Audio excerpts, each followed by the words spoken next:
लिच्छवी कालको चाहिँ हिजो केही भए पनि लिच्छवी कालको बारेमा हामीले चाहिँ सुरु गरेका थियौँ है।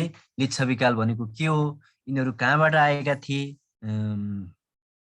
त्यसपछि गएर के भएका थिए, यिनीहरूको बारेमा चाहिँ हामीले हिजो पढेका थियौँ है।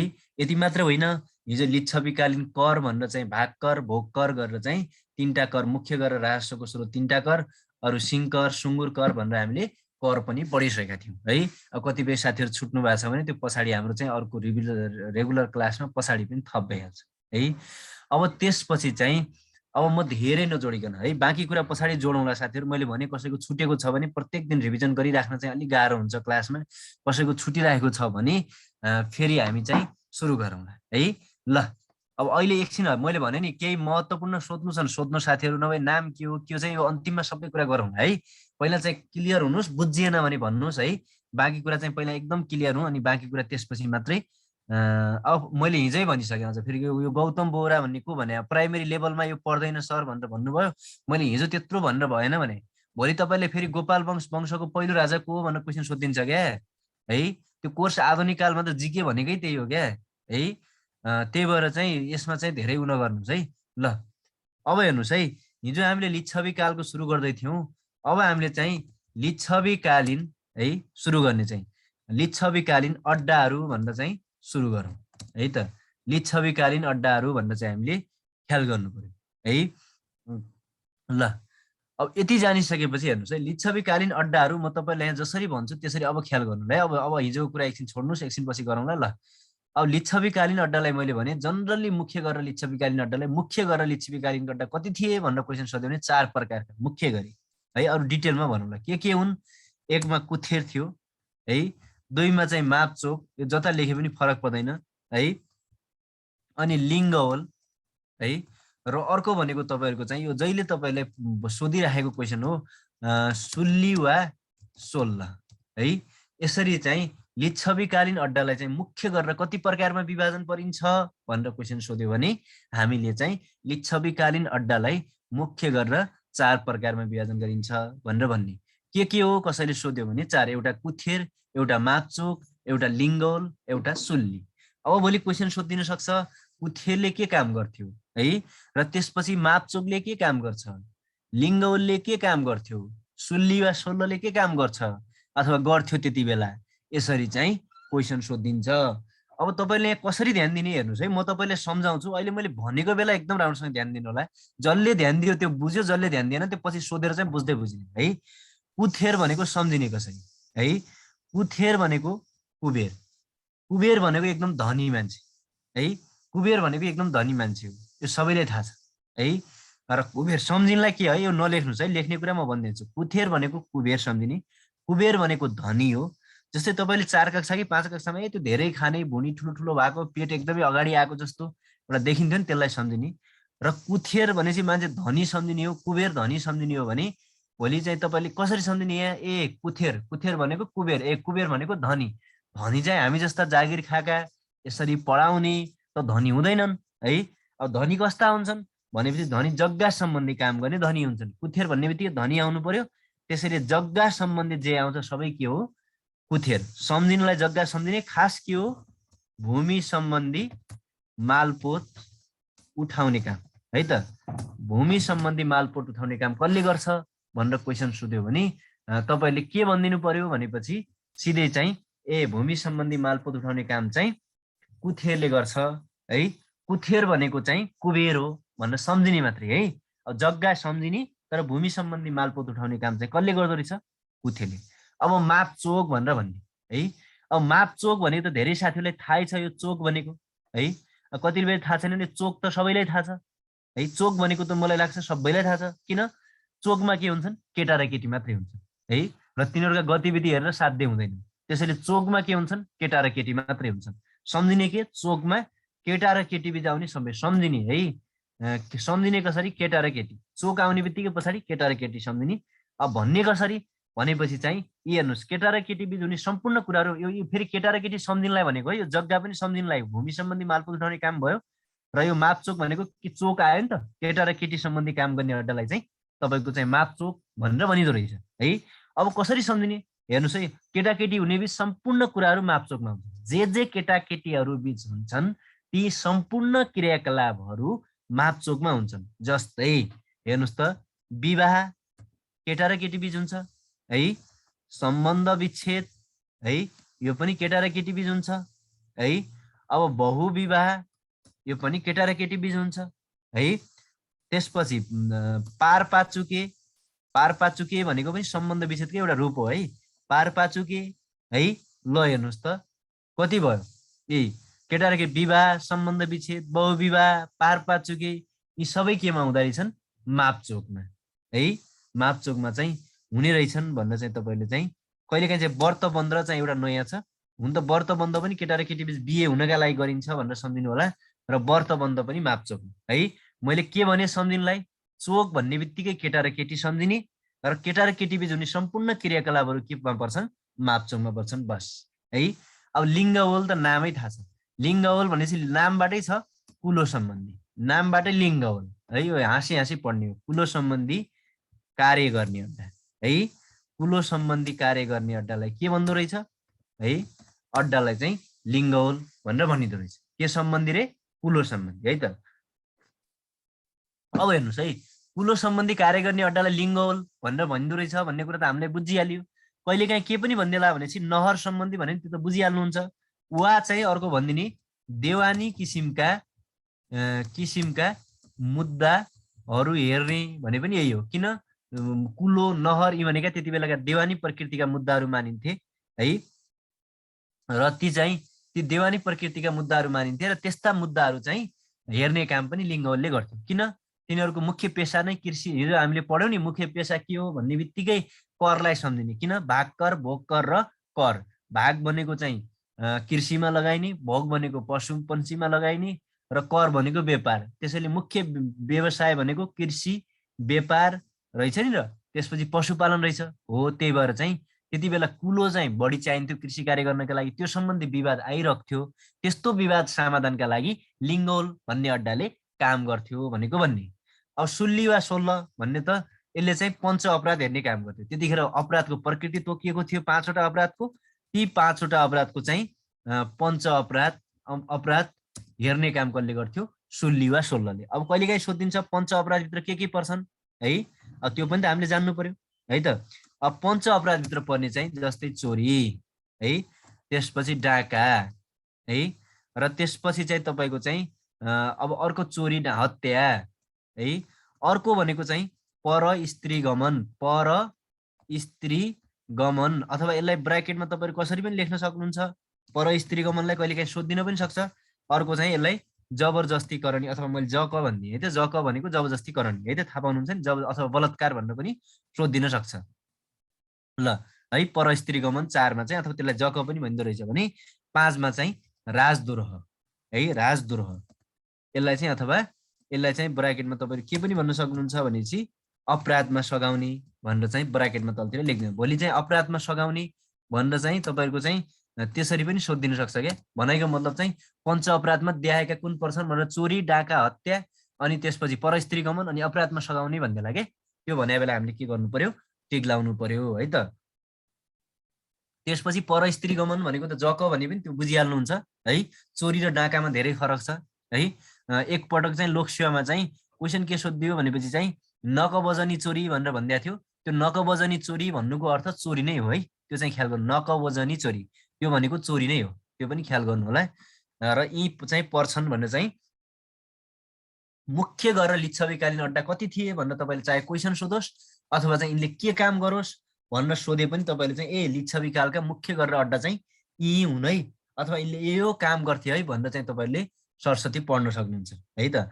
यो अहिलेसम्म त्यस्तो धेरै चाहिँ उता नासु खड्डारमा त के एकदम बढी सोधिसकेको क्वेसन हो, तपाईँहरूलाई पनि कुनै बेला चाहिँ सोधिदिन सक्छ।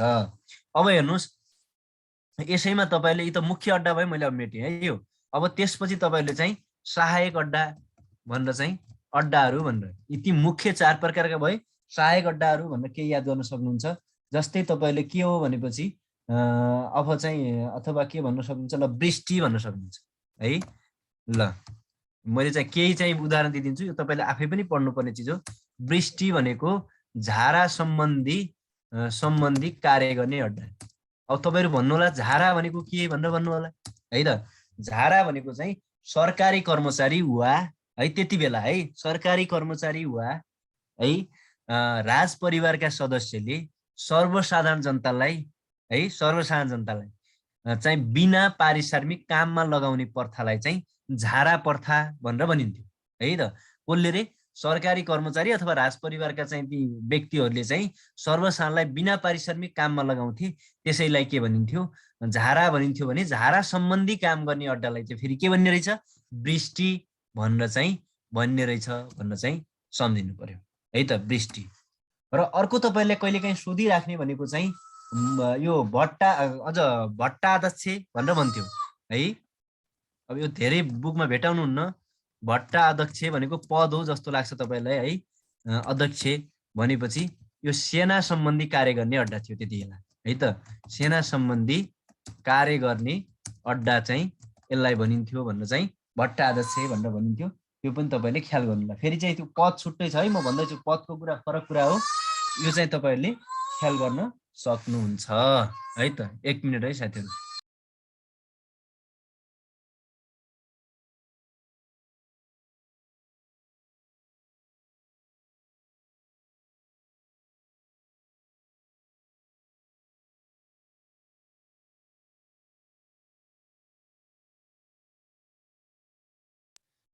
ल है त साथीहरु, अब अर्को त्यसपछि अर्को अड्डा थियो, म एकचोटि बिजी भएँ। र अर्को तपाईले जहिले सोधिराख्ने चाहिँ वृत्ति अधिकरण, एकदम इम्पोर्टेन्ट हो है साथीहरु। वृत्ति अधिकरण भन्ने अड्डा थियो, यो एकदम इम्पोर्टेन्ट। उता चाहिँ धेरै पटक सोधेको क्वेसन हो। वृत्ति अधिकरण हेर्नुस् त, नामै छ वृत्ति अधिकरण है।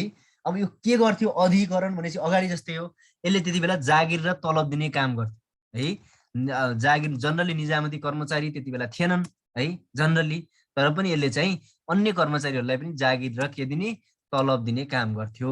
तलब दिने अड्डालाई के भनिन्छ? भोलि क्वेसन सोधिदिन सक्छ है त। जागिर र तलब दिने अड्डालाई के भनिन्छ भनेपछि वृत्ति अधिकरण है। यो चाहिँ थाहा पाउनु पर्यो। अर्को एकदमै इम्पोर्टेन्ट, तपाईहरु शिक्षा पढ्ने साथीहरुलाई चाहिँ अग्रहार भन्ने छ। यो चाहिँ शिक्षा सम्बन्धी कार्य गर्ने अड्डा है त। शिक्षा सम्बन्धी कार्य गर्ने अड्डा हो है। यसलाई के भन्ने रहेछ? कार्य गर्ने अड्डालाई अग्रहार। त्यस्ता मान्छे मात्रै अग्र स्थानमा हुन्छन् जसले पढ्छन्, जसले शिक्षा प्राप्त गर्छन् है। हो यस्ता अड्डाहरू छन् साथीहरु। यी अड्डाहरू सरस्वती तपाईले घरमा पनि हेर्न सक्नुहुन्छ। यिनीहरू भनेको याद गर्ने चिज हुन्। मैले चाहिँ यहाँ भने पनि त्यही हो, केही कन्सेप्ट छ भने म भनिहाल्छु अनि बाँकी कुरा चाहिँ भइहाल्छ है त। ल यी अड्डाहरूको बारेमा पनि जान्नु पर्यो। अब यसपछि अर्को छ लिच्छवीकालीन न्यायिक निकाय। म फरक फरक गरेर पढाएको छु है। यसरी कहीँ बुकमा जति खोजे पनि कहीँ पनि भेटिँदैन तपाईलाई। यसरी पढ्न चाहिँ मैले एकदम कन्सेप्ट पढाएको छु, ख्याल गर्नु होला। लिच्छवीकालीन न्यायिक निकाय दुई किसिमले विभाजन गरिएको थियो। एउटा अन्तरासन भनिन्थ्यो, अर्को चाहिँ परमासन भनेर चाहिँ परमासन गरेर यसरी दुई प्रकारमा विभाजित थियो। हेर्नुस् त, अब कतिपयले चाहिँ भन्छन् कि संघीयता त अहिले रहेछ। हेर्नुस् त, संघीयता त्यो बेला पनि रहेछ है त। त्यसैले चाहिँ लिच्छवीकालीन न्यायिक निकाय दुई प्रकारको रहेछ, एउटा अन्तरासन, अर्को परमासन। भोलि चाहिँ न्यायिक निकाय कति प्रकारको थियो सोध्दैन है। यसमा चाहिँ म सोध्ने क्वेसनमा भनिहाल्छु, लिच्छवीकालीन न्यायिक निकाय कति प्रकारको थियो भनेर चाहिँ सोध्दैन। मैले भने नि पढाउँदै गर्दाखेरि एकदम सुन्नुस् क्या साथीहरु। केही नबुझेको छ भने सोध्नुस्, बाँकी कुरा 10 मिनेट हामी पछि अन्तिममा छलफल राख्छौँ, त्यो बेला सोध्नु न। नोट कोही बेला आउने सोध्नुस्, अर्को के बेला है अहिले नबुझेको सोध्नुस्, पछि चाहिँ कुरा गरौँ है। ल अन्तरासन, भोलि मैले इक्जाममा चाहिँ लिच्छवीकालीन न्यायिक निकाय कति प्रकारको छ भनेर क्वेसन सोध्दैन, मैले भनिसकेको छु है। यसमा चाहिँ के क्वेसन सोध्छ? लिच्छवी कालमा अन्तरासन भन्नाले केलाई बुझाइन्थ्यो अथवा बुझिन्थ्यो, त्यसै गरी परमासन भन्नाले केलाई बुझिन्थ्यो, त्यसरी क्वेसन सोध्छ। अब तपाईले कसरी सम्झिने भनेपछि एउटा राजा बाहेकको सभा हो, एउटा राजा सहितको सभा हो है। अब भनेको मतलब न्यायिक निर्णय दिनका लागि राजा सहितको बस्ने सभा एउटा हो, कुन म अहिले भन्छु, एउटा चाहिँ राजा बाहेकको सभा हो। अब तपाईले के सम्झिने भनेपछि धनी भनेका राजाहरू हुन्। राजा भनेका सम्झिनलाई भन्दैछु एकदम धनी। धनीको काम अन्त अन्त लाग्ने हो भने मतलब घरमा श्रीमती हुँदाहुँदै अरू केटीसँग लाग्छन् अथवा अन्त अन्त लाग्छन्, सम्झिने को? राजा। त्यसैले भोलि अन्तरासन भन्ने कि राजाको काम अन्त अन्त लाग्ने हो भनेर सम्झिने। त्यसैले चाहिँ यहाँ राजा सहितको सभा है। अब धेरै लामो पढ्ने है, सहितको न्यायिक निर्णय दिनका लागि भन्न पर्दैन। र परमासन भनेको चाहिँ राजा बाहेकको सभा है त। अन्त भनेपछि अन्त अन्त लाग्ने कुरा छन् राजा रहेछन् हो। अब यो राजा पहिला चाहिँ प्रवासनमा हेरिन्थ्यो जुनसुकै मुद्दा, प्रवासनमा सल्भ नभएपछि केमा जान्थ्यो, अन्तर्राष्ट्रमा। अहिलेको जिल्ला सर्वोच्च के उच्च सर्वोच्च जस्तै हो, त्यतिखेर दुईवटा प्रकृतिको न्यायिक निकाय रहेछ। यो पनि क्वेसन सोधिदिन सक्ने क्वेसन हो है त। ल लिच्छवीकालीन न्याय। अब लिच्छवी अर्को है त, लिच्छवीकालीन बस्ती। अब यो पनि एकदम इम्पोर्टेन्ट छ है। जनरली लिच्छवीकालीन बस्तीलाई 3 प्रकारले विभाजन गरिन्छ, तर हामीले यहाँ 4 प्रकारले पढ्दा पनि फरक पर्दैन है। यो सोध्दैन कति प्रकारमा भनेर चाहिँ बस्ती चाहिँ सोध्दैन, तर जनरली 3 प्रकारमा हो। तर हामीले अर्को पनि छुट्टै पढ्नु भन्दा यसैमा पढ्छौँ भन्दा लिच्छवीकालीन बस्तीलाई 4 प्रकारमा विभाजन गरेर पढ्छौँ। के हो? एउटा ग्राम, एउटा तल है, एकदम के ग्राम पछि तल है। अर्को भनेको द्रग, यसलाई द्रङ्ग पनि भन्छ। र अर्को भनेको विषय है। द्रग विषय गरेर हामी चाहिँ 4 प्रकारमा चाहिँ गर्छौँ है। एउटा ग्राम, एउटा तल, एउटा द्रग र एउटा विषय गरेर हामी 4 प्रकारमा लिच्छवीकालीन बस्ती यसरी क्याटेगोराइज गरेर पढाएको बुकमा अथवा कहीँ भेट्दिन है। म भन्दैछु एकदम ख्याल गरेर पढ्नु होला। र ग्राम, तल, द्रग र विषय गरेर 4 प्रकारले विभाजन गरिँदो रहेछ। ग्राम भनेको हेर्नु साथीहरू, मान्छेहरू चाहिँ के गर्छन्, जति पैसा कमाए त्यति कम खर्च गर्छन्, अथवा जति आफ्नो मेहनतले कमाए त्यति कम खर्च गर्छन्। किन? मैले चाहिँ के यहाँ सम्झिन्छु, म जागिर खानभन्दा अगाडि केजीमा तरकारी खान्थेँ, अहिले चाहिँ ग्राममा खान्छु। त्यसैले चाहिँ ग्राम भनेको एकदम सानो, मलाई 1 मिलिग्राम देऊ त भन्न सकिँदैन। त्यसैले यो भनेको चाहिँ सानो गाउँलाई ग्राम। क्वेसन कसरी सोध्छ? लिच्छवीकालमा सानो गाउँलाई के भनिन्थ्यो? एउटा क्वेसन है। दोस्रो क्वेसन भनेको ग्राम भनेको लिच्छवीकालमा ग्राम भनेको के हो? दोस्रो क्वेसन जसरी पनि सोध्दैन। अब ग्राम सानो गाउँ भने तल भने यी तल ठुलो गाउँ, यी तल ठुलो गाउँ है। अब हेर्नुहोस् त, सानो गाउँ आयो, ठुलो गाउँ आयो, त्यसपछि अब मजुला गाउँ आउने कुरा त भएन। अब सहर त आउनु पर्यो। अब सहरका मान्छे दङ्ग बनाउँछन् फेरि है।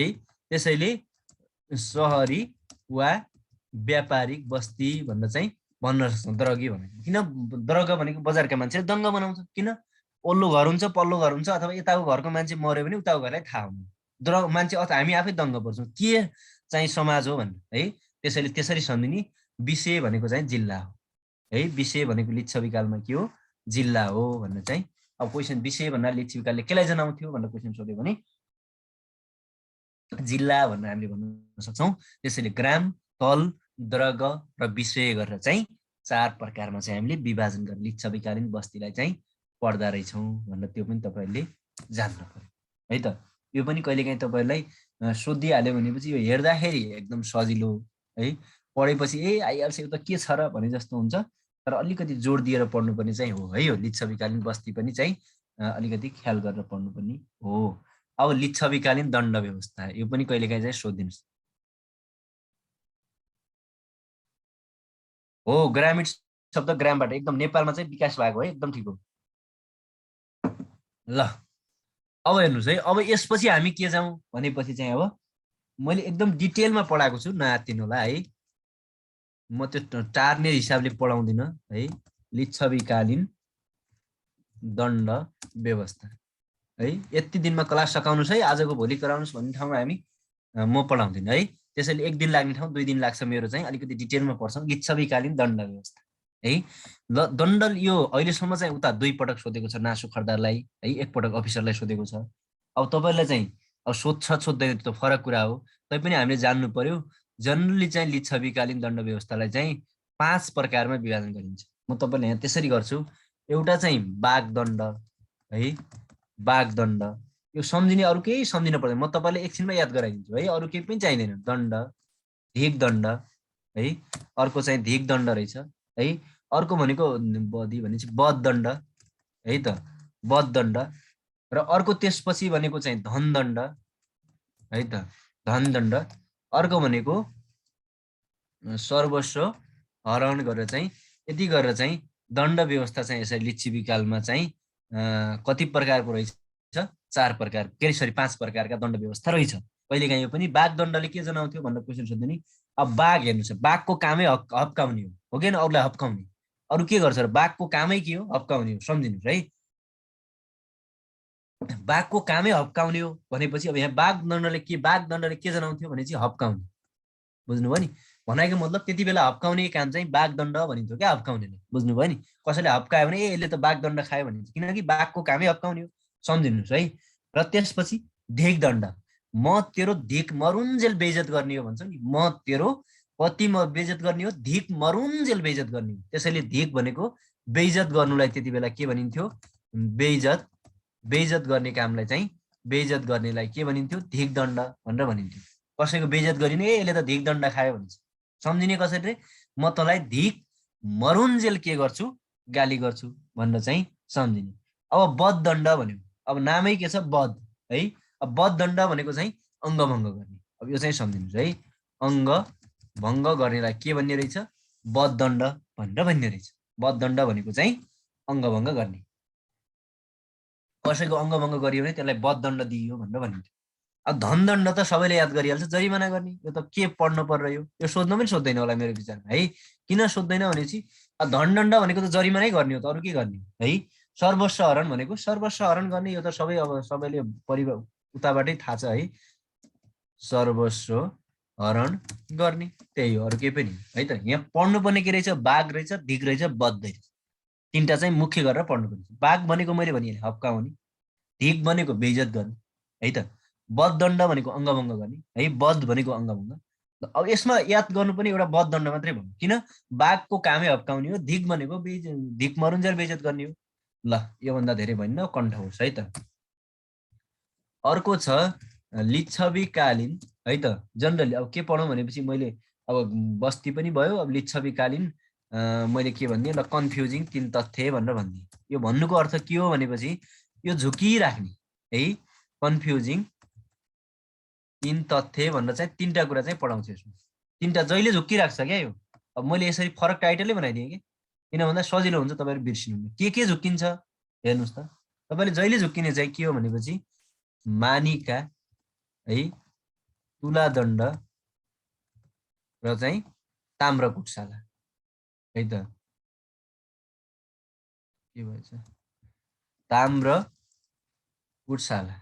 ल हेर्नुहोस् त, यो जहिले कन्फ्युज हुन्छ। तिनवटा काम एउटै प्रकृतिको छ नि, कन्फ्युज हुन्छ। तपाईँले अब के सम्झिने भनेपछि मानिका भनेपछि हामीले मानव भने त सम्झिन्छौँ नि। त्यसैले मानव भनेको चाहिँ त्यति बेलाको मानवको काम के हो, मानिकाको काम भनेर क्वेसन सोध्यो भने पनि हेर्नुहोस् है त साथीहरू, घिउ, तेल है, दुध लगायतको तरल पदार्थ मापन गर्ने यन्त्रलाई के भन्दो रहेछ? मानिका।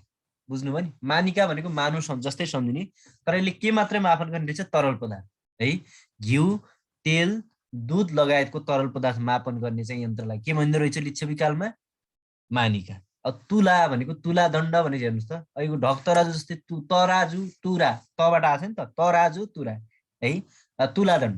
त्यसैले के हो यो भनेपछि वस्तु वा ठोस वस्तु मापन गर्न प्रयोग गरिने यन्त्र है त। वस्तु वा ठोस वस्तु मापन गर्न भनेको, अब वस्तु भनेको ठोस वस्तु नै हो है। हुन त तपाईँले सन्तानलाई चाहिँ त्यस्तो मापन गर्न प्रयोग गर्ने यन्त्रलाई लिच्छवीकालमा तुलादण्ड भनेर भनिन्थ्यो, जुन अहिलेको ढक तराजु बराबर हुन्थ्यो भनेर इतिहासकारहरूले लेखेका छन्।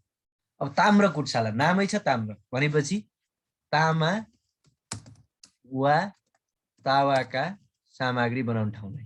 यो खरदार नासुमा त यति सोध्या छ, सामग्री बनाउने ठाउँ है भनेको क्वेसन के हो भनेपछि चाहिँ तपाईँको चाहिँ क्वेसन भोलि चाहिँ लिच्छवीकालमा तामा वा तावाका सामग्री बनाउने ठाउँलाई के भनिन्थ्यो भनेर क्वेसन धेरै पटक सोधेको छ। तपाईँले त्यसलाई ताम्रकुटशाला भनेर चाहिँ भन्नुपर्छ। ल, एउटा कन्फ्युजिङ तथ्यको एउटा है त। अब मैले तीन तथ्य भनेको छु, जनरली तिनवटा कुरा भन्छु। हेर्नुहोस् है, झुक्किराख्ने तपाईँ सार्थवाह बढी है, यो तिनटै चाहिँ झुक्किहाल्छ है। ल साथीहरू, कतिले पढ्नु भएको छ भने एकछिन कमेन्ट गर्नुहोस् त, एकछिन चेक गरौँ है। एकचोटि चेक के गरौँ भनेपछि सार्थ भन्नाले चाहिँ केलाई जनाइन्थ्यो? ल एकचोटि कमेन्टमा लेख्नु त साथीहरू, पढेको साथीहरूले खै के लेख्नुहोस् त। लिच्छवीकालमा सार्थले केलाई जनाउँथ्यो? कसैले पढ्नुभयो जस्तो लाग्यो, केही पनि छैन, आउँदैन।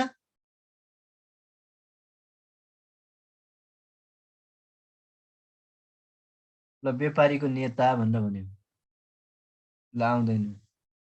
ल व्यापारिक नेता रे, छैन व्यापारिक नेता। ल है व्यापारिक नेता भनेर भन्नु। ल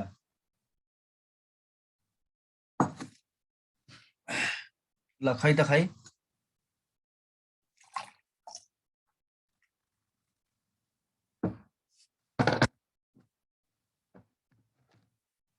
ल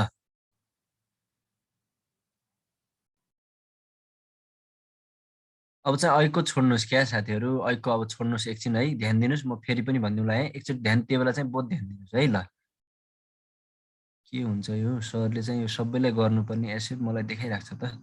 ल हेर्नुहोस् है त, अब के हो तपाईँलाई याद गराइदिन्छु। हेर्नुहोस् है, मैले भनेको बेला एकदम ख्याल गर्नु होला है। ख्याल नगरेपछि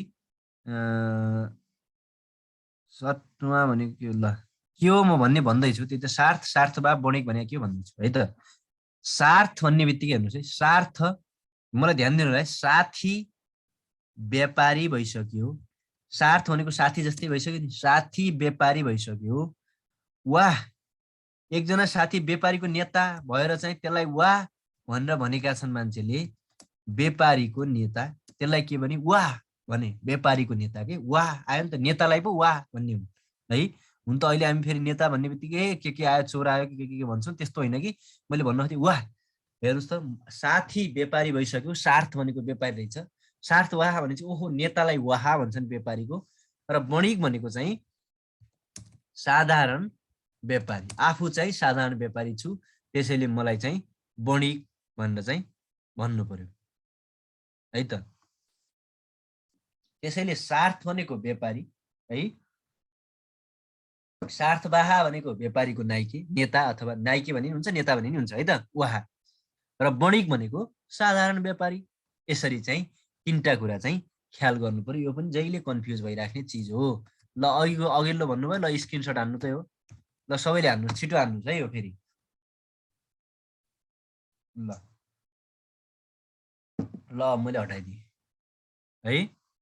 अब तपाईँले के गर्नु पर्यो, मैले यो तीन लिच्छविकालीन कन्फ्युजिङ भन्दा दोस्रो तथ्य पनि भने।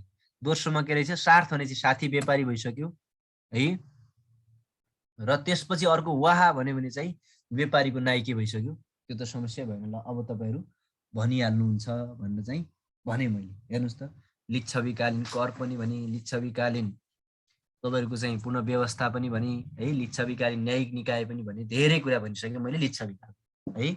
कन्फ्युजिङ कहिलेकाहीँ तपाईँले झुकिराख्ने कुरा पनि कन्फ्युजिङ तीन तथ्य भनेर चाहिँ पनि भने है। यो कुरा पनि तपाईँहरूले ख्याल गर्नु होला है। यति कुरा चाहिँ कहिलेकाहीँ ख्याल गर्नुभयो भने सजिलो हुन्छ। अब तेस्रो तथ्य के हो कन्फ्युजिङको भन्नु होला फेरि तपाईँहरू है। सर रि गरिदिनु भने, कति रि गरौँ क्या, तपाईँहरू के गरिराख्नु भएको हुन्छ भने भएन है। यो त साथीहरू मैले भने नि, ध्यान दिनुहोस् क्या। त्यो बेला सबै शिक्षक साथीहरू हुनुहुन्छ अनि यस्तो गरेर कहाँ हुन्छ त, अनि त्यो त थाहा पाउनु पर्यो त है। अब त अलि जोड दिनु पर्यो क्या पढ्दाखेरि। अनि यहाँ पढिराखेर अरू अरू काम गरिराख्नुहुन्छ अनि कहाँबाट हुन्छ र। ल हेर्नुहोस् है, अर्को मैले फेरि अब तपाईँले अर्को तेस्रो कन्फ्युजिङ तथ्य के हो भनेपछि, अब ल ल है, तेस्रो कन्फ्युजिङ तथ्य चाहिँ तपाईँले कहिलेकाहीँ सोधिदिन सक्छ। जस्तै खेत, पाखो र जङ्गल।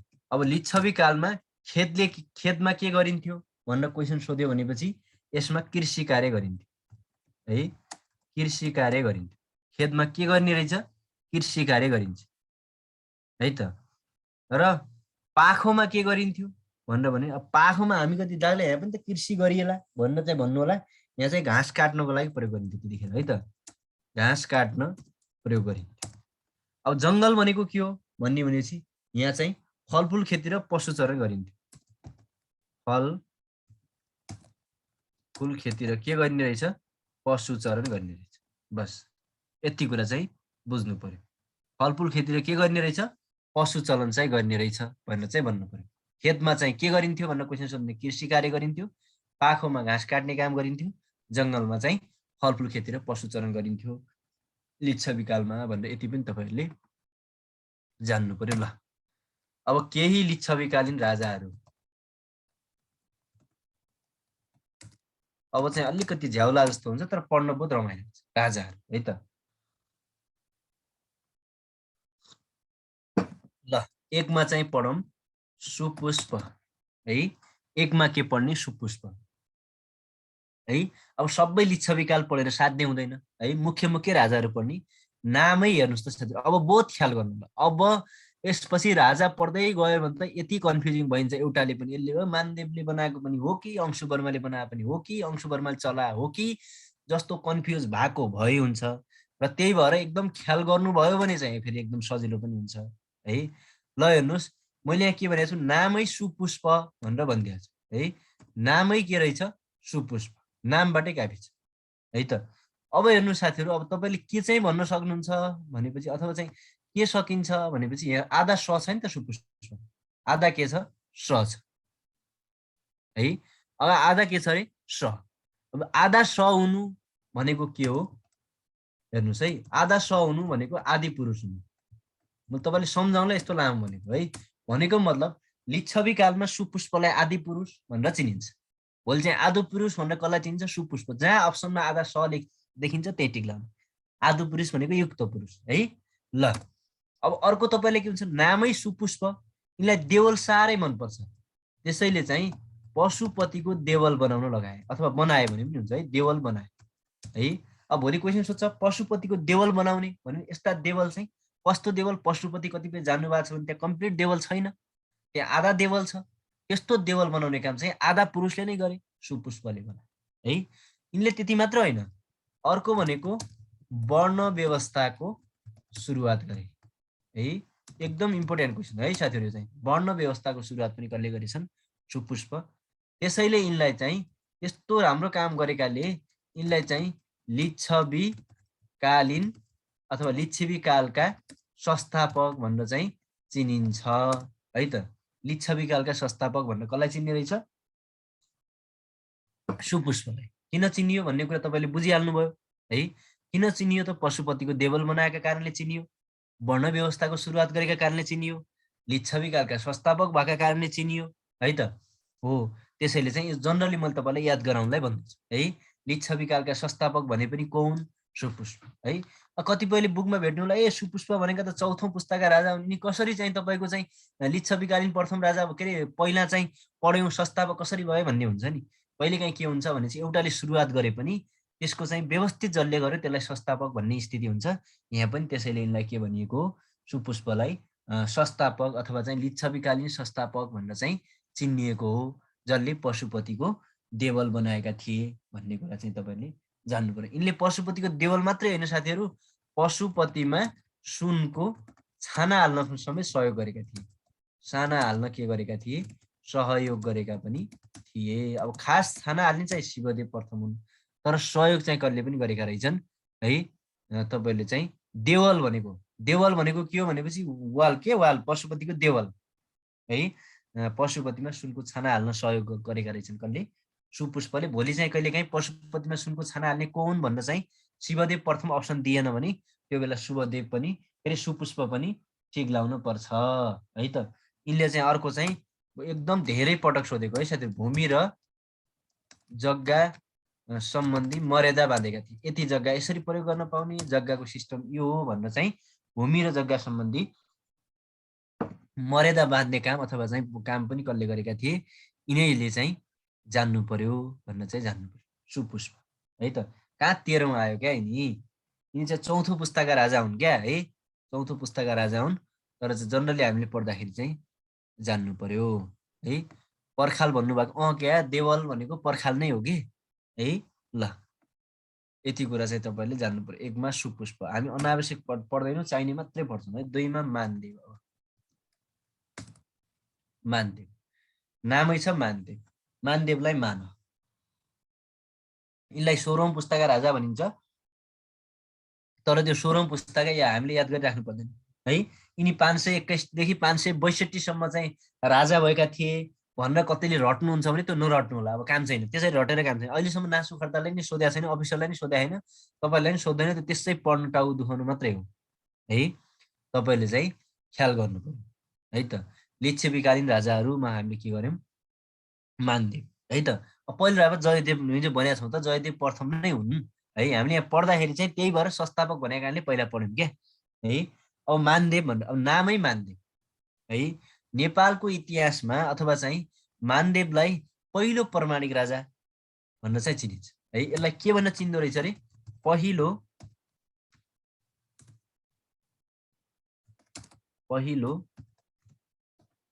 प्रमाणिक राजा भनेर चाहिँ चिन्दो रहेछ है। पहिलो प्रमाणिक राजा भनेपछि चाहिँ के हो भनेपछि चाहिँ के सम्झिने? अब यिनी पहिलो हुन् त त्यसो भए पहिलो प्रमाणिक राजा रहेछन् है। त्यसैले चाहिँ किन पहिलो भन्यो भने यिनको पालामा सर्वप्रथम शिलालेख स्थापना।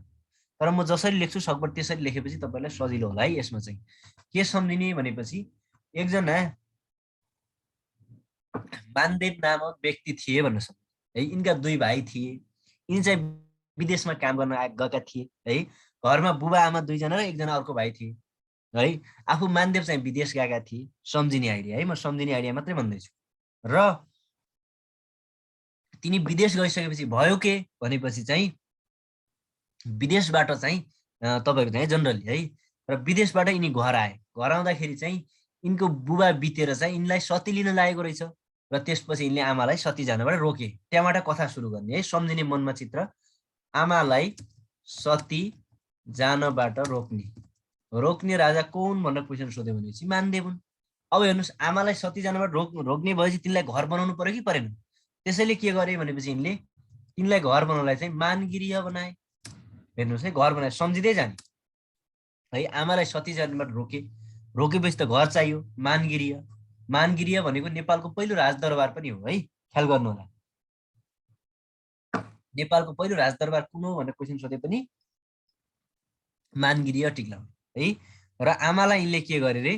सती जानबाट पनि के गरे? रोके है त। यति कुरा पनि तपाईँहरूले जान्नु पर्यो कसले। र त्यसपछि आमालाई घर चाहियो, मानगिरिय बनाए है। कहाँ बनाए घर भनेपछि बलम्बुमा बनाए। भनेको के हो? बलम्बुमा मानव बस्ती बसाउने राजा। अब हेर्नुहोस् त, बलम्बुमा मानव बस्ती बसाउने राजा कौन भनेर क्वेसन सोधेपछि हामीले के भन्नुपर्ने रहेछ? अब मानदेव है। सम्झिने कसरी? अब तपाईँहरूलाई थाहा भइसक्यो है त। अब हेर्नुहोस्, आमालाई सती जानबाट रोके, त्यसपछि मानगिरिय चाहियो, गृह घर चाहियो, गृह बनाए। कहाँ बनाए? बलम्बुमा बनाए। त्यसैले मानव बलम्बुमा के गरे? मानव बस्ती बसाए भनेर सम्झ्नु। अब त्यहाँ बसाइसकेपछि हेर्नुहोस् त, बलम्बुमा मानव बस्ती बसाए, मानगिरिय पनि बनाइसकेपछि र यिनले के गरे? अब बुढाबाखी मान्छेलाई त मन्दिर चाहिन्छ है, नभए त हुन्न। त्यसैले चाङ्गु नारायणको मन्दिर बनाए आमाको लागि। हेर्नुहोस् है त, सम्झिने कुरा मात्रै गर्दैछु है। नारायणको के गरे? मन्दिर बनाए है त। अब हेर्नुहोस्, चाङ्गु नारायणको मन्दिर बनाइसके है। त्यसपछि चाहिँ बलम्बुमा मानव बस्ती पनि बसाइसके, मानगिरिय पनि बनाइसके। अब यत्रो मन्दिर बनाउनुको त्यो मन्दिरको बाहिर के गरे? नाग र बासुकीको पूजा लगाइदिए। सम्झिने है। त्यसैले नाग र बासुकीको यिनले के गरे? नाग र बासुकीको पूजा चलाए। यसरी चाहिँ नाग र बासुकीको पूजा चलाउने व्यक्ति पनि को रहेछन्? मानदेव नै रहेछन् भनेर चाहिँ जान्नु पर्यो। ए सरी, मैले यहाँ बलम्बु भने क्या है, एकदम सरी है साथीहरू। बलम्बुमा होइन है, अंशुवर्मा, एकदम सरी है साथीहरू। यहाँ म कता के भएछ, एकदम सरी है। गोकर्णमा है मानदेव। ल, यो चाहिँ सच्याइ हाल्नु होला है। सरी है साथीहरू, भन्दा भन्दै म बहकिहालेको छु। गोकर्णमा मानव बस्ती बसाउने है। ल, यो सच्याइ हाल्नु होला है साथीहरू। बलम्बुमा चाहिँ अंशुवर्मा। ल, सम्झाउने साथीहरूलाई धन्यवाद है साथीलाई। भन्दा भन्दै अब यहाँ मैले भने नि, अब तपाईँहरूलाई एकहोरो हुन्छ क्या। जस्तै क्लासमा वार्तालाप भइराख्यो भने चाहिँ फरक माहौल हुन्छ। यहाँ चाहिँ एकहोरो बोल्नुपर्ने हुन्छ। त्यसैले कहिलेकाहीँ हुनसक्छ, ख्याल गर्नु होला। सम्भवतः हुँदैन, मिस्टेकली कहिलेकाहीँ भइहालेछ भने म त हेरेर सच्याइहाल्छु है। भन्दा भन्दै है, गोकर्णमा चाहिँ मानदेव है, बलम्बुमा चाहिँ अंशुवर्मा है त। गोकर्णमा यिनले के गरे? मानव बस्ती बसाए है। गोकर्णमा बसाएछन्, अन्त होइन गोकर्ण। अब हेर्नुहोस्, त्यसपछि मैले भने याद गर्ने कुरा सिकाउँदै थिएँ भने यिनले नाग र बासुकीको के गरे? पूजा चलाए। किन पूजा चलाए भनेपछि चाहिँ त्यहाँ बाहिर, मन्दिरको बाहिर नाग र बासुकी चलाए। अब हेर्नुहोस्, आमालाई रोकिसकेपछि मानगिरिय बनाउन, यसरी बस्ती बसाउन, यसरी मन्दिर बनाउन के चाहियो? पैसा चाहियो। पैसा नभइकन त हुँदैन है। हो, त्यसैले चाहिँ सर्वप्रथम हेर्नुहोस् है, मानाङ्क नामक मुद्रा निकाले। मानाङ्क नामक मुद्रा निकाले। यो पनि तपाईहरुले चाहिँ मुद्रा के गरे निकाले है। त्यसैले यो पनि जान्नु पर्यो मानाङ्क। अब हेर्नुस् त, अब पैसा निकालिसकेपछि हेर्नुस् त, नाग र बाँसुको पूजा पनि चलाए, मानाङ्क मुद्रा पनि निकाले। मानाङ्क मुद्रामा चाहिँ एकातिर श्री भोगिनी, अर्कोतिर चाहिँ श्री मानाङ्क लेखेको थियो है। श्री भोगिनी र श्री मानाङ्क लेखेको थियो। भोगिनी भनेको यिनको जेठी श्रीमती छिन् है, र चाहिँ मानाङ्क भनेको आफ्नो नाम थियो। यिनले तीनटी श्रीमती थिइन्, त्यो पढ्नु पर्दैन है, फेरि घरमा रट्नु होला। तीनटी श्रीमती थिइन्, गुणवती, क्षेत्रसुन्दरी, भोगिनी। बुबाको नाम धर्मदेव हो, आमाको नाम सत्यवती हो, छोराको नाम महिदेव हो, छोराको नाम विजयादेवी हो। यो रट्नु पर्दैन है, म भन्दैछु। यस्ता कुरा रटेर टाइम लस नगर्ने है। बरु गौतम बुद्धका बुबा आमाका पढ्ने, पृथ्वीनारायण शाहका बुबा आमाका पढ्ने, श्रीमान श्रीमतीका पढ्ने, यी कुरा चाहिँ पढ्न पर्दैन। अनावश्यक टाउको नदुखाऊ है। अब हेर्नु साथीहरू, यति बस्सी बनाइसकेपछि है, आमालाई सतीबाट पनि रोके, नाग र बाँसुकी पनि गरे है। यो सबै कुरा गइसकेपछि यिनले के गरे, ओहो मैले त ठुलै काम गरेछु भनेर चाहिँ तपाईँको चाहिँ शिलालेख बनाए, जसलाई चाहिँ चाङ्गुको शिलालेख भनेर चाहिँ एकदम इम्पोर्टेन्ट छ है साथीहरू। चाङ्गुको शिलालेख बनाए। यसलाई चाहिँ निरपको शिलालेख भनेर पनि चाहिँ भनिन्छ है त।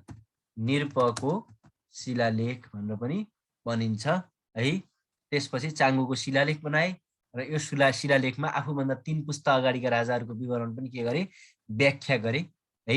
र त्यसपछि अनि बल्ल चाहिँ यिनको के भयो, आफ्नो चाहिँ प्रमाणिक राजा भए। यसरी चाङ्गुको शिलालेख। अब भन्नु होला चाङ्गुको शिलालेख कहिले निर्माण भएको थियो? अब तपाईहरु यो पनि फेरि भनेन भन्नु होला, यो जानेन सरले पनि भन्नु होला तपाईहरु। अब भनिहाल्नुहुन्छ, त्यो त हाम्रो बानी नै छ। त्यसैले चाहिँ के भन्ने भनेपछि विक्रम सम्मत 521 है, 21 वा सनको कुरा गर्ने भने सन हेर्नुस् है। अब 521 भने चाहिँ 44464 हुने भयो, 457 घटाउने हो, 464 मा के गरेका थिए, यो शिलालेखमा चाहिँ अथवा निर्भको अभिलेख वा चाङ्गुको अभिलेख निर्माण गरेका थिए। त्यहाँ नेपाल भन्ने शब्द समेत लेखेका थिए भनेर पाइन्छ। यति कुरा मानदेवको। यो अनावश्यक चाहिँ मानदेवको चाहिँ बुबाको नाम यो हो, आमाको नाम यो हो, राज्यवती हो, यो अनावश्यक। बुबाको नाम धर्मदेव हो, यो पढ्न पर्दैन है। मानदेव भनेर चाहिँ बुझ्यौँ। दोस्रो हामीले पहिलोमा सुपुष्प पढ्यौँ, दोस्रोमा के पढेछौँ, मानदेव। र तेस्रोमा अब हामी बल्ल पढ्छौँ मानदेव पछाडि वसन्तदेव।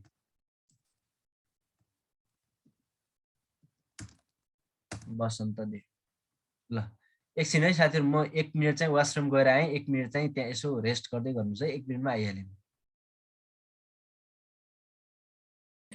साथीहरु यही बेला मैले थोरै कुरो लिएँ है, थोरै टाइम लिएँ हजुरहरुको। मैले यहाँ एउटा तपाईलाई फर्म दिन्छु, जुन फर्म तपाईहरुले भर्नु पर्ने छ। यदि यहाँले त्यो फर्म भर्नु भएन भने उहाँहरु बाहिरिनुहुन्छ है। त्यसकारण मैले च्याटमा हाल्दै छु, यहाँले त्यो च्याट हेरेर तुरुन्तै भर्दिनु होला। 1 मिनेटमा भरिन्छ। आइसक्यो। भरे त्यो ट्याली गर्दाखेरि हजुरको नाम यहाँ मिलेन भने जसले फर्म भर्नु भएन उहाँहरु आउट हुनुहुन्छ। फास्ट भर्दिनु होला प्लिज।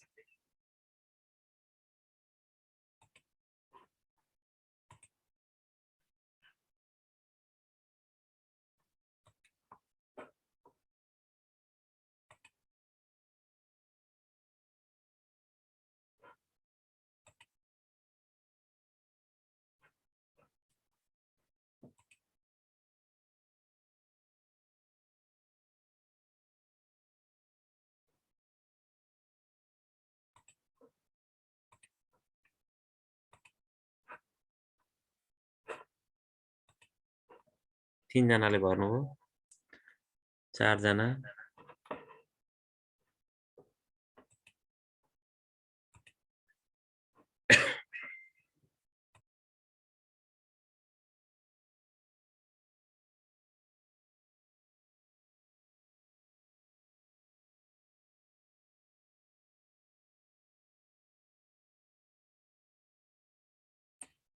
फास्ट भर्नुहोस्। त क्लास फेरि ढिलो हुन्छ है। 21 जना आउनुभयो, 23।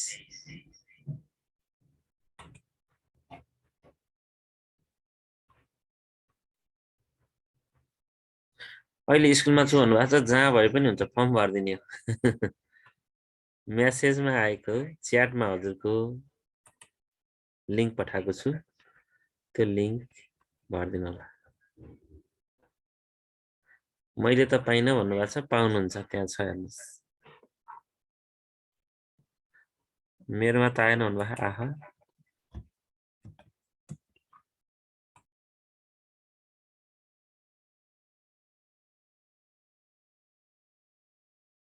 ल क्लास सुरु गरौँ है साथीहरु, यो सुरु सर गरौँ। 1 मिनेट है सर, हजुरलाई मैले 1 मिनेट रोकेँ।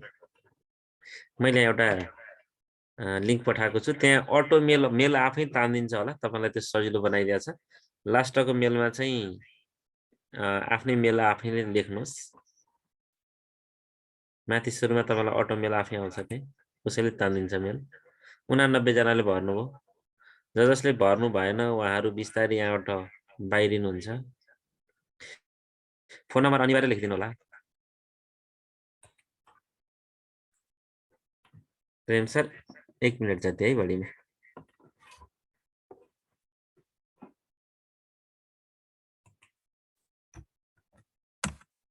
मैले फेरि हालिदिएको छु, कोही छुट्नु भएको भने।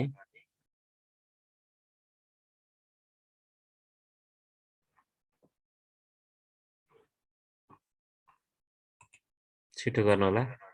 119 जना हुनुभयो, 123 जना, अझै आधी बाँकी हुनुहुन्छ। 100 जना बाँकी हुनुहुन्छ, अझै फास्ट भर्नुहोस्, अन्यथा हजुर लिभ हुनुहुन्छ यहाँबाट फेरि।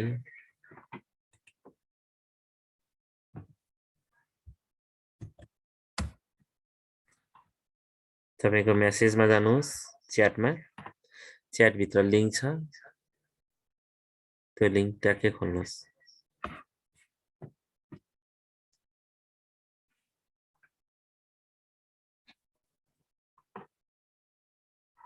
सुरुमा के भर्ने भन्नुभएको, त्यो फर्मले जे माग्छ त्यही भर्नु होला, त्यही छ माग्ने कुरो। उसैले फर्ममा उसैले मागेको छ। फर्म नै खुल्दैन भन्नुभएको, खुल्छ। 153 जना हुनुभयो, 55।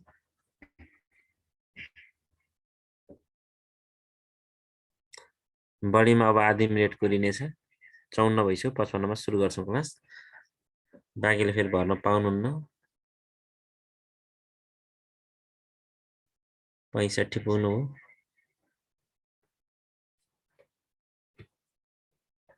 70।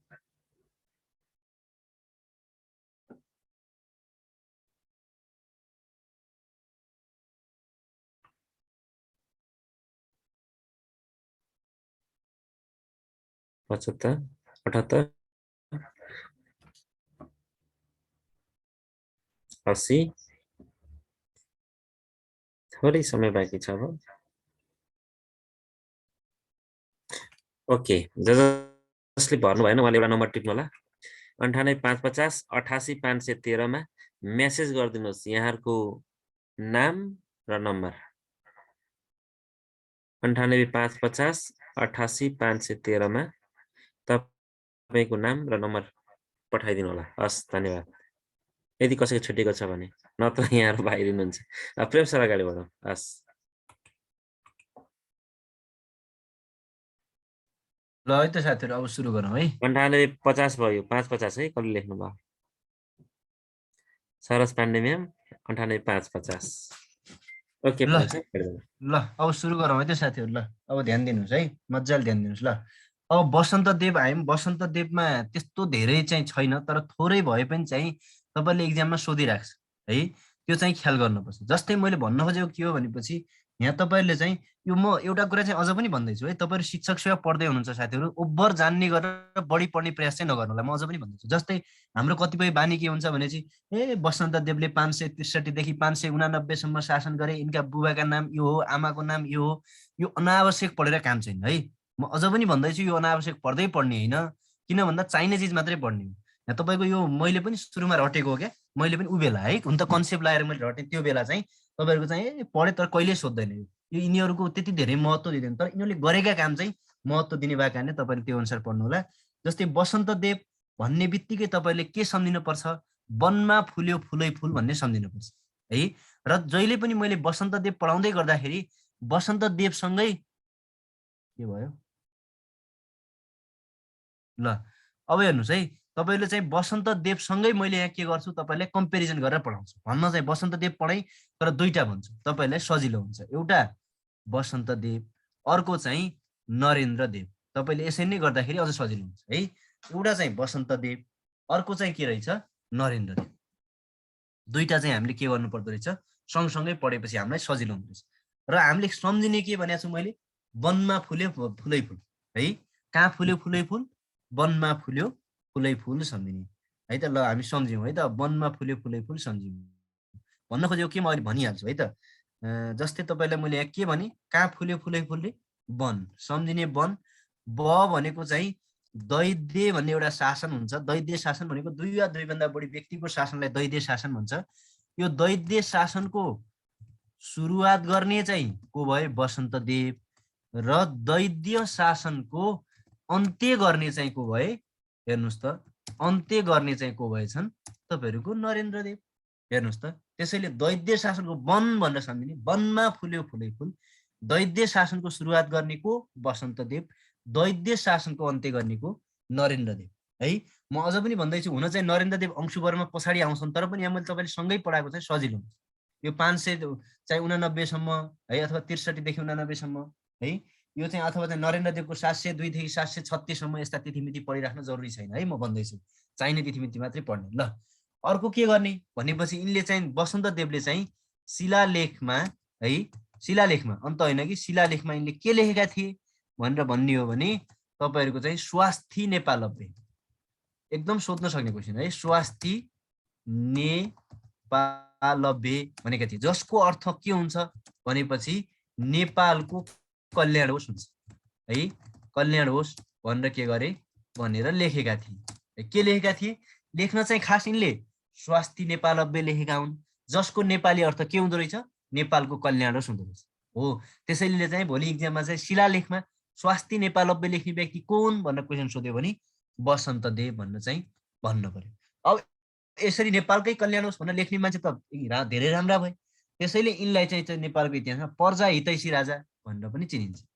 के भनेर भन्ने रहेछ, पर्जा हितैषी राजा भनेर पनि। कसलाई चिनिन्छ भनेर क्वेसन सोध्यो भने पर्जा हितैषी राजा भनेर चाहिँ वसन्तदेवलाई चिनिन्छ भनेर चाहिँ हामीले भन्न सक्छौँ है त। यति हो वसन्तदेवको, धेरै चाहिँ तपाईँले अनावश्यक पढ्न चाहिँ पर्दैन। ल, वसन्तदेव। अब चाहिँ जाउँ नरेन्द्रदेव। यिनले के गरे, अब 702 देखि 736सम्म शासन गरेका थिए भन्न त भनिदिएँ मैले, तपाईँले याद गर्नु पर्दैन। यिनले चाहिँ दैद्य शासनको सबैभन्दा पहिले के गरेछन्, अन्त्य गरेछन्। यिनी अंशुवर्माभन्दा पछाडिका राजा हुन् साथीहरू।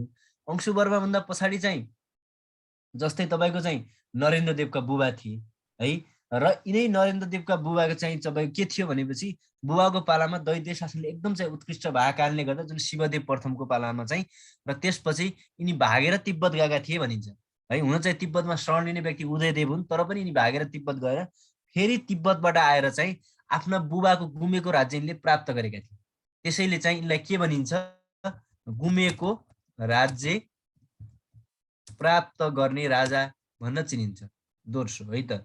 र यिनलाई तेस्रो के भनिन्छ, नरेन्द्रले, मैले आफै तपाईँले भन्दैछु है, सिंहासन शब्दको प्रयोगकर्ता भनेर चाहिँ भनिन्छ।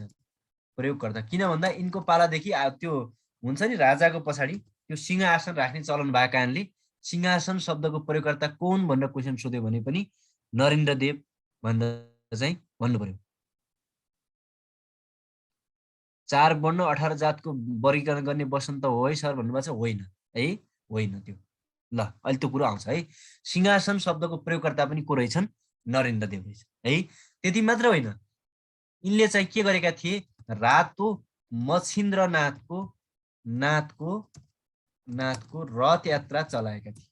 रथ यात्रा चलाएका, अलि पढ्नुमा मैले भने अलि झ्याउ चाहिँ यो राजाको हो नेपालको इतिहासमा चाहिँ है। त्यसैले चाहिँ अलिकति याद गर्नुपर्छ है, र यसमा ख्याल चाहिँ दिनुपर्छ। ल, रातो मच्छिन्द्रनाथको रथ यात्रा चलाएका रहेछन्। कसले चलाएका रहेछन् भनेर क्वेसन सोध्यो भने यिनै नरेन्द्रदेव है।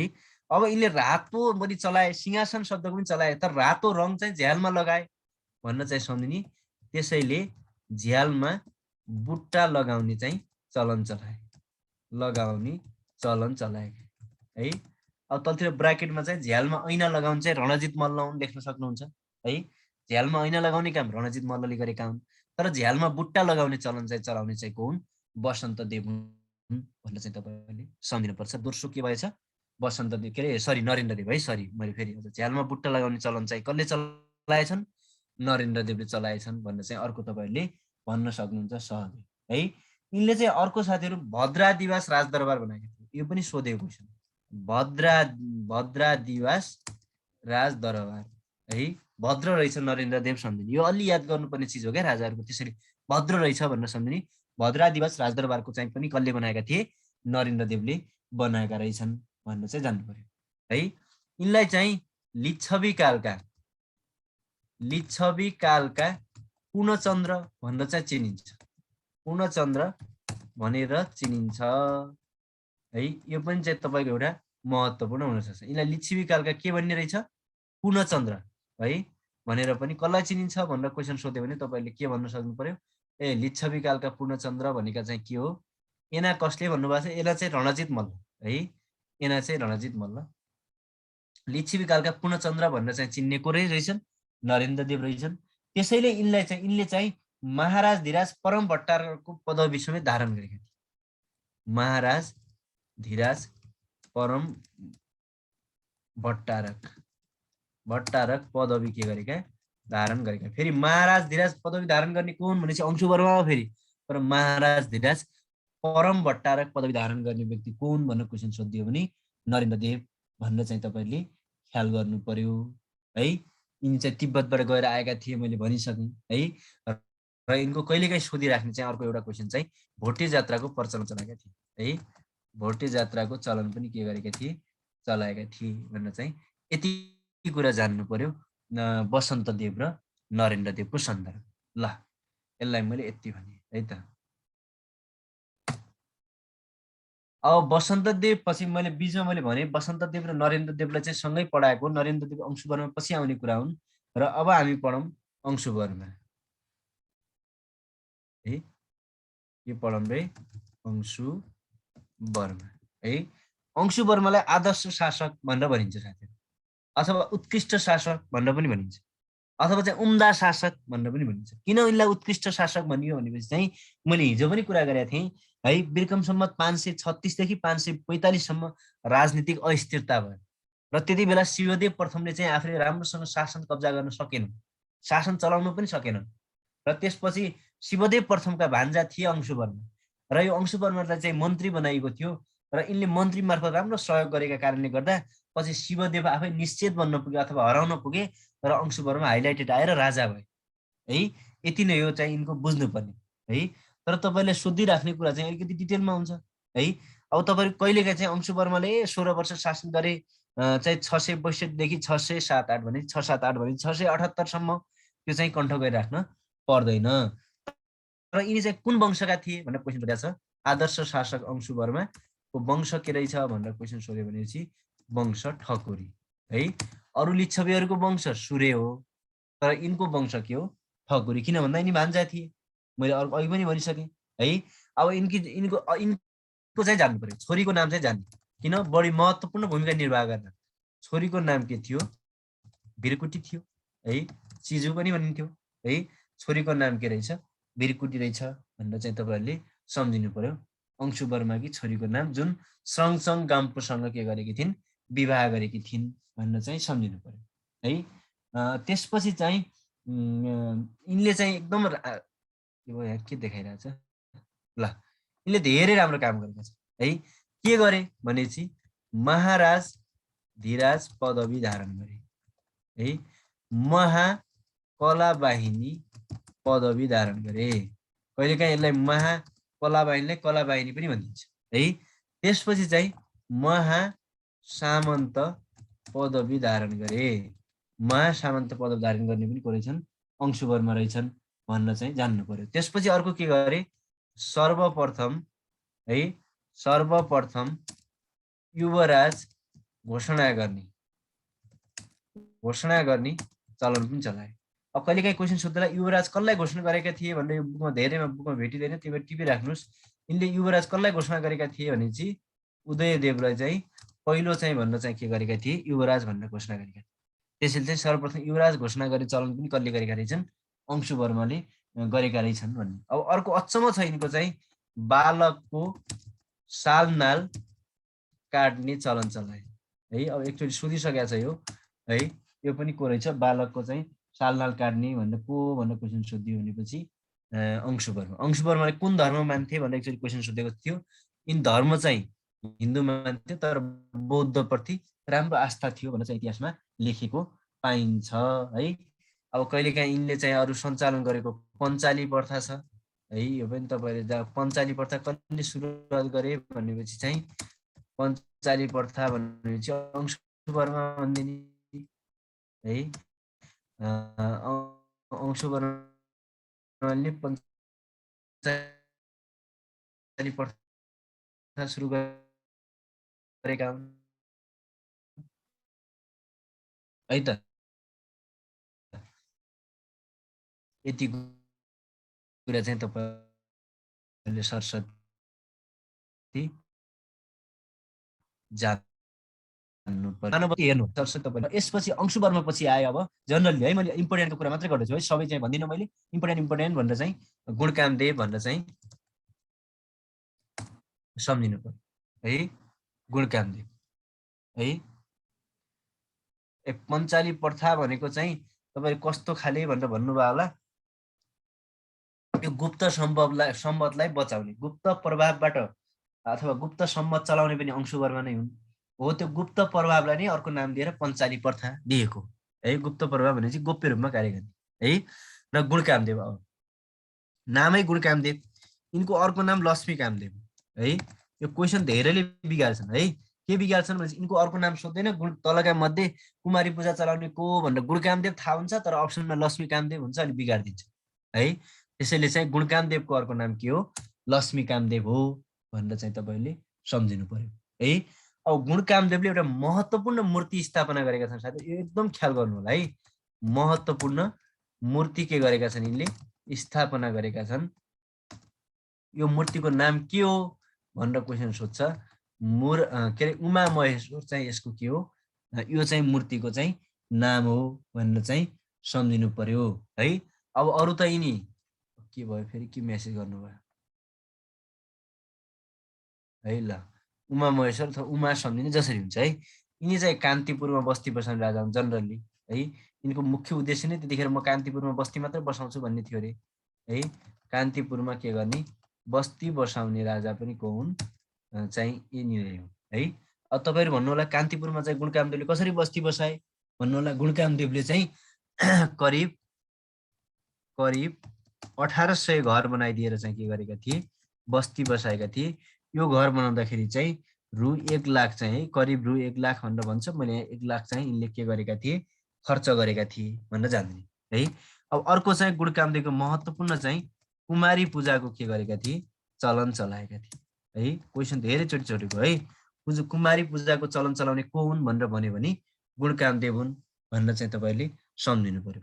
कान्तिपुरको बस्ती बसाए, करिब 1800 घर बनाएर छन्, रु 1 लाख खर्च गरे। त्यसैले यिनलाई आधुनिक कान्तिपुरका निर्माता पनि भनेको कतै कतै भनेर चिन्नुहुन्छ है। र यिनले कुमारी पूजाको चलन पनि चलाएका रहेछन् र भद्रकाली मन्दिर पनि निर्माण गरेका हुन् है। भद्रकाली, यो राजाहरूको अलि यस्तो हुन्छ, धेरै छैनन्। अब भद्रकाली मन्दिरको पनि यिनले निर्माण गरेका हुन्। र अर्को यिनले एकदमै गरेको काम, यिनको चाहिँ जीवन खेलकै राम्रो भनेर चिन्ने काम चाहिँ यिनले धेरै जात्रा चलाए, त्यसलाई एकदम महत्त्वपूर्ण मानिन्छ।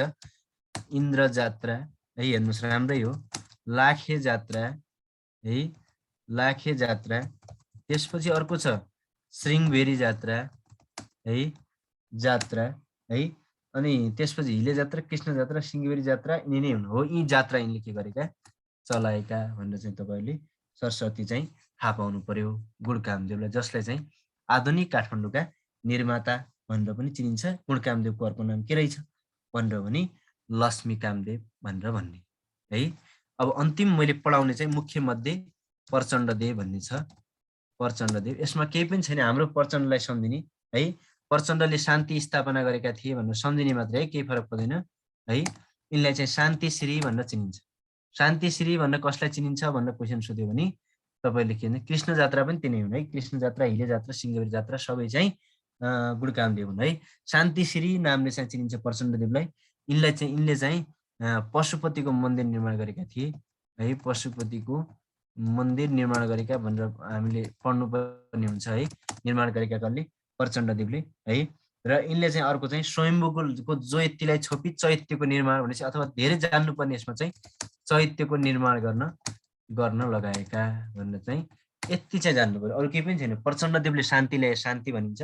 अब यिनले चाहिँ पशुपतिमा शान्तिलाई लिएर गए, बिहे गरेर भन्दै मनमनै हाँस्ने है। र यिनले अर्को भनेको चाहिँ चैत्यको निर्माण गर्न लगाएका थिए भनेर चाहिँ यसरी चाहिँ लिच्छवी कालको चाहिँ तपाईँहरूले सरस्वती मैले भनेर भ्याएँ।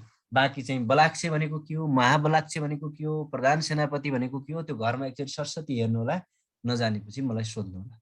ल अब 1 मिनट लिच्छवी कालको केही सोध्नुपर्ने छ भने भन्नुहोस् त, नबुझेको केही। अघि रिभिजन गर्नुहोस् नभन्नुहोस्, अरू नबुझेको केही छ भने भन्नुहोस् त, सिधै 1 मिनटमा भन्नुहोस् त। त्यस पछाडि हामी मध्यकाल जान्छौँ।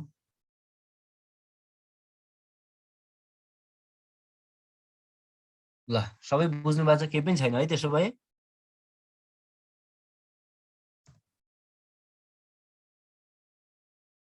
ल ठिक छ है त। के मेसेज आएछ?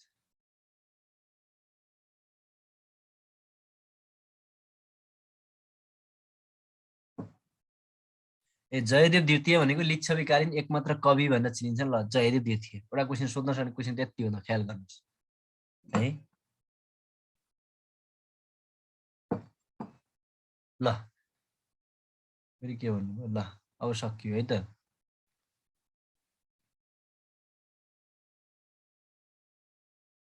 अड्डाहरू रिपिट गरिदिनु भनेर भन्नुभयो। अब साथीहरूबाट सार्नु होला है। ल यति चाहिँ तपाईँले जनरली जान्नु पर्यो है। यति जानिसकेपछि अब बल्ल आयो मध्यकाल। अब चाहिँ एकदम रमाइलो छ है। अहिलेसम्म बिचमा एकचोटि अलिअलि ध्यान दिनुपर्ने थियो। अब चाहिँ अलि मध्यकाल चाहिँ अलि महत्त्वपूर्ण पनि छ, सजिलो पनि छ है।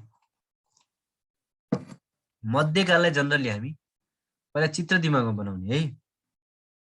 दैत्य शासन भनेको 2 या 2 भन्दा बढीको शासनलाई दैत्य शासन भनिन्छ। त्यो बेला चाहिँ रविगुप्त, कर्मिलगुप्त जस्ता व्यक्तिहरूले दैत्य शासन चाहिँ चलाएका थिए।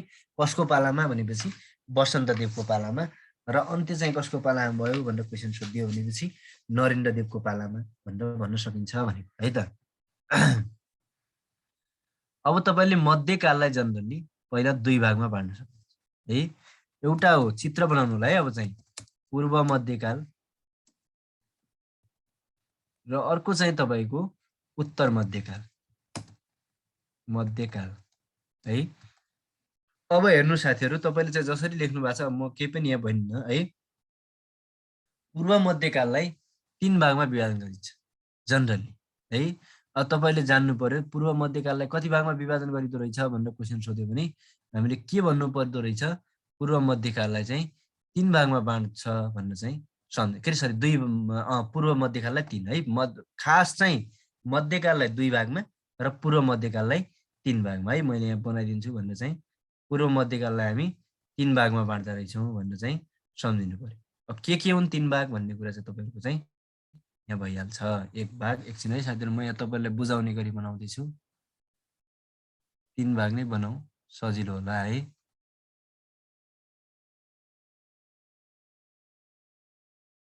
ल यसरी चाहिँ तपाईँहरूको 3 भागमा के रहेछ? विभाजित रहेछ पूर्व मध्यकाल भनेर चाहिँ सम्झिनु पर्यो। अब के हो 3 भाग भनेपछि अब त्यो त ख्याल गर्नु पर्यो है। अब त्यो चाहिँ हामीले अब हेर्नुहोस् है त। ल पूर्व मध्यकालमा 1 मा छ सबैभन्दा पहिला चाहिँ सिजा उपत्यका। ल है सिजा उपत्यका। दोस्रो भनेको चाहिँ कर्नाट राज्य, कर्नाट राज्य है। यसलाई सिमरनगढ राज्य पनि भनिन्छ है। त्यो तपाईँलाई थाहा, डोय राज्य पनि भनिन्छ, त्यो त तपाईँलाई थाहा भइहाल्छ। सिमरनगढ राज्य पनि भनिन्छ, कर्नाट राज्य पनि भनिन्छ है। अब बोध ख्याल छ है साथीहरू, ख्याल गर्नु। र अर्को भनेको नेपाल मण्डला गरेर चाहिँ तपाईँहरू कति भागमा बाँड्छौँ हामी? नेपाल मण्डला गरेर चाहिँ 3 भागमा चाहिँ पूर्व मध्यकाल पढ्दा रहेछौँ। के रहेछ? सिजा, कर्ण राज्य र नेपाल मण्डल गरेर 3 भागमा हामी के गर्दा रहेछौँ? बाँड्दा रहेछौँ। पहिला चित्र बनाउने है साथीहरु, म भन्दैछु अझ पनि। चित्र बनाएपछि चाहिँ अरु कुरा चाहिँ सजिलो याद भइहाल्छ। र अर्को त्यसपछि अर्को छ उत्तर मध्यकाल। उत्तर मध्यकाललाई पनि फेरि हामी के गर्छौँ? 3 भागमा बाँड्छौँ है। जस्तै हेर्नुस्, एउटा ल मैले भनिसकेँ। फेरि हामी के गर्ने रहेछौँ? 3 भागमा चाहिँ फेरि त्यसलाई चाहिँ बाँड्छौँ। यहाँ अहिले अलि ढिलो गरेँ मैले, केही छैन है त। यसलाई फेरि ल यहाँ गरिदिउँ। ल यसलाई हामीले के गरेछौँ? 3 भागमा बाँड्छौँ है त। अब कसरी पढ्ने तपाईहरुको भन्ने चाहिँ हामीले जान्नुपर्ने है त। जस्तै के हो भनेपछि एउटा 2200 राज्य, एउटा चाहिँ 2400 राज्य है त। यहाँ लेखौँ है। एउटा चाहिँ यो भयो ल अर्को चाहिँ 2400 राज्य। ल नभए यहाँ लेखिन है, अलि मिलेन। ल ठिकै छ। 2400 राज्य, 2200 राज्य, 2400 राज्य र पूर्वको सेन राज्य गरेर चाहिँ तपाईको चाहिँ 3 भागमा बाँडिन्थ्यो उत्तर मध्यकाल है। यसरी पूर्व मध्यकाललाई 2 भागमा र उत्तर मध्यकाललाई सरी पूर्वलाई पनि 3 र उत्तरलाई पनि 3। पूर्वलाई सिजा, कर्नाट र नेपाल मण्डला, उत्तरलाई 2200, 2400 र तपाईहरुको चाहिँ पूर्वको सेन राज्य गरेर 3 भागमा विभाजन गर्छौँ भनेर चाहिँ यसरी 3 पहिला चित्र बनाउने। र अब हामी सुरु गर्ने बल्ल अनि चाहिँ पूर्व मध्यकाल। ल पूर्व मध्यकाल। ल हेर्नुस् है, पूर्व मध्यकाललाई मैले जे भनेको छु तपाईले त्यसलाई चाहिँ म यहाँ चाहिँ अलि फरक तरिकाले गरिदिन्छु, तपाईले याद गर्नु है त। पूर्व मध्यकाललाई मैले अघि पनि भने है, जनरली हामीले पूर्व मध्यकाललाई चाहिँ कति भागमा बाँड्छौँ भनेर क्वेशन सोध्यो भने पूर्व मध्यकाललाई हामीले चाहिँ 3 भागमा बाँड्छौँ भनेर चाहिँ मैले अघि पनि भनिसकेको छु है त। यो 3 भागको म त्यही चाहिँ तपाईलाई भनिदिन्छु। ल हेर्नुस् है त, के हो मैले अघि पनि भनेको छु तपाईहरुलाई। यही पूर्व मध्यकालकै भनेको छु। एउटा सिजा उपत्यका है त। त्यसपछि अर्को भनेको तपाईको डोय राज्य, यसलाई कन्ना राज्य पनि भन्छ, सिमरनगढ राज्य पनि भन्छ। र अर्को भनेको नेपाल मण्डल। एकदम इम्पोर्टेन्ट है, यो चाहिँ तपाईहरु बुकमा पनि कतै भेट्नुहुन्न है। यसरी एउटै ठाउँमा क्याटेगोराइज गरेको चाहिँ भेट्नुहुन्न, यो चाहिँ बढी ख्याल गर्नु है त।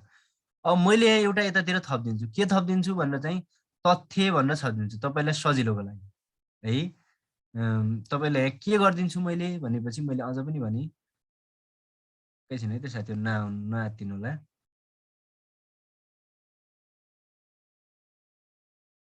ल है त, यहाँ तथ्य भनेर चाहिँ एउटा के गरिदिन्छु, राखिदिन्छु तपाईलाई सजिलोको लागि है। अब यसलाई एउटा फर्मुला पढ्छौँ साथीहरु, म भन्दैछु। यहाँनिर चाहिँ अलि ख्याल गर्नुभयो भने सजिलो हुन्छ। ल यो तपाईको बोर्डमा भइदिए भए सजिलो हुन्थ्यो है। केही कुराहरु फेरि पढाउनै पर्ने हुन्छ कि, त्यसरी पढाएन भने मजा पनि हुन्न है। त्यो भएर मैले 1 मिनेट समय लिएको, यसलाई चाहिँ अप्ठ्यारो नै नमान्नु होला। ल है त, कति भागमा बाँडिदो रहेछ पूर्व मध्यकाललाई? 3 भागमा। उत्तर मध्यकाललाई पनि 3 भागमा भनेकै छु। र पूर्व मध्यकालको 3 के रहेछ? सिजा उपत्यका, डोय राज्य र नेपाल मण्डल। यसमा सम्झिने। त्यसो भए यसको स्थापना कहिले भएको थियो? पहिला त्यहाँबाट सुरु गर्ने है त। स्थापना सिजा उपत्यकाको स्थापना कहिले भएको थियो भनेर क्वेशन सोध्ने हो भनेपछि ईसा सम्मत 1175 है। यो चाहिँ ख्याल गर्नुपर्छ है साथीहरु। 1100 अझ जनरली 75 देखि 1150 देखि 75 को अवधि भनेर चाहिँ 1175 को अवधि भनेर भन्छ है। अब कतिपयले 1150 लेख्या हुन्छन् भने कतिपयले 1175 लेख्या हुन्छन्। त्यो 20 को अवधि हो भनेर चाहिँ बुझ्नु होला तपाईहरुले। के भनेपछि स्थापना डोय राज्यको स्थापना म सबै एउटैमा भन्दैछु है। डोय वा सिमरनको राज्यको स्थापना कहिले भएको भनेपछि बिरकम सम्मतको कुरा गर्ने हो भनेपछि बिरकम सम्मत 1154। धेरै पटक सोधिसकेको होइन। मलाई चाहिँ इसम चाहिन्छ भनेर भन्ने हो भनेपछि पनि ठिकै छ। यो चाहिँ खास चाहिँ अहिले हाम्रो चाहिँ अलि हुनलाई सजिलो हुन्छ भनेर मात्रै हो। इसम भन्दा बिरकम सम्मत भएपछि बिरकम सम्मत याद गर्दा सजिलो छ। 1097 चाहिँ के हो? इसम हो है। डोय राज्य भनेको बिरकम सम्मत 1154 मा स्थापना भएको रहेछ। नेपाल मण्डल कहिले स्थापना भएको भन्ने कुरा कुनै निक्योल पनि छैन भन्ने कुरा चाहिँ थाहा पाउनु है त। ल अर्को हेर्नुस् है। अब त्यसपछि स्थापना पछि के गर्छ? सिमाना भनेर भन्नुस्। म जसरी लेख्छु त्यसरी लेख्नुस्, तपाईलाई यसमा चाहिँ सजिलो हुन्छ है। डोय राज्य, कर्नाट राज्य, सिमरनगढ राज्य जे भनोस् एउटै है। ल सिमाना के सम्झिने हेर्नुस् है। मैले तपाईँ सिजा उपत्यकाको सिमाना चाहिँ पूर्वमा चाहिँ है, नुवाकोटसम्म थियो, नुवाकोट है। र त्यसपछि पश्चिममा चाहिँ केदारसम्म थियो है त। उत्तरमा चाहिँ तिब्बतसम्म थियो है त। तिब्बत र दक्षिणमा चाहिँ तपाईँहरूको चाहिँ तराईसम्म थियो है।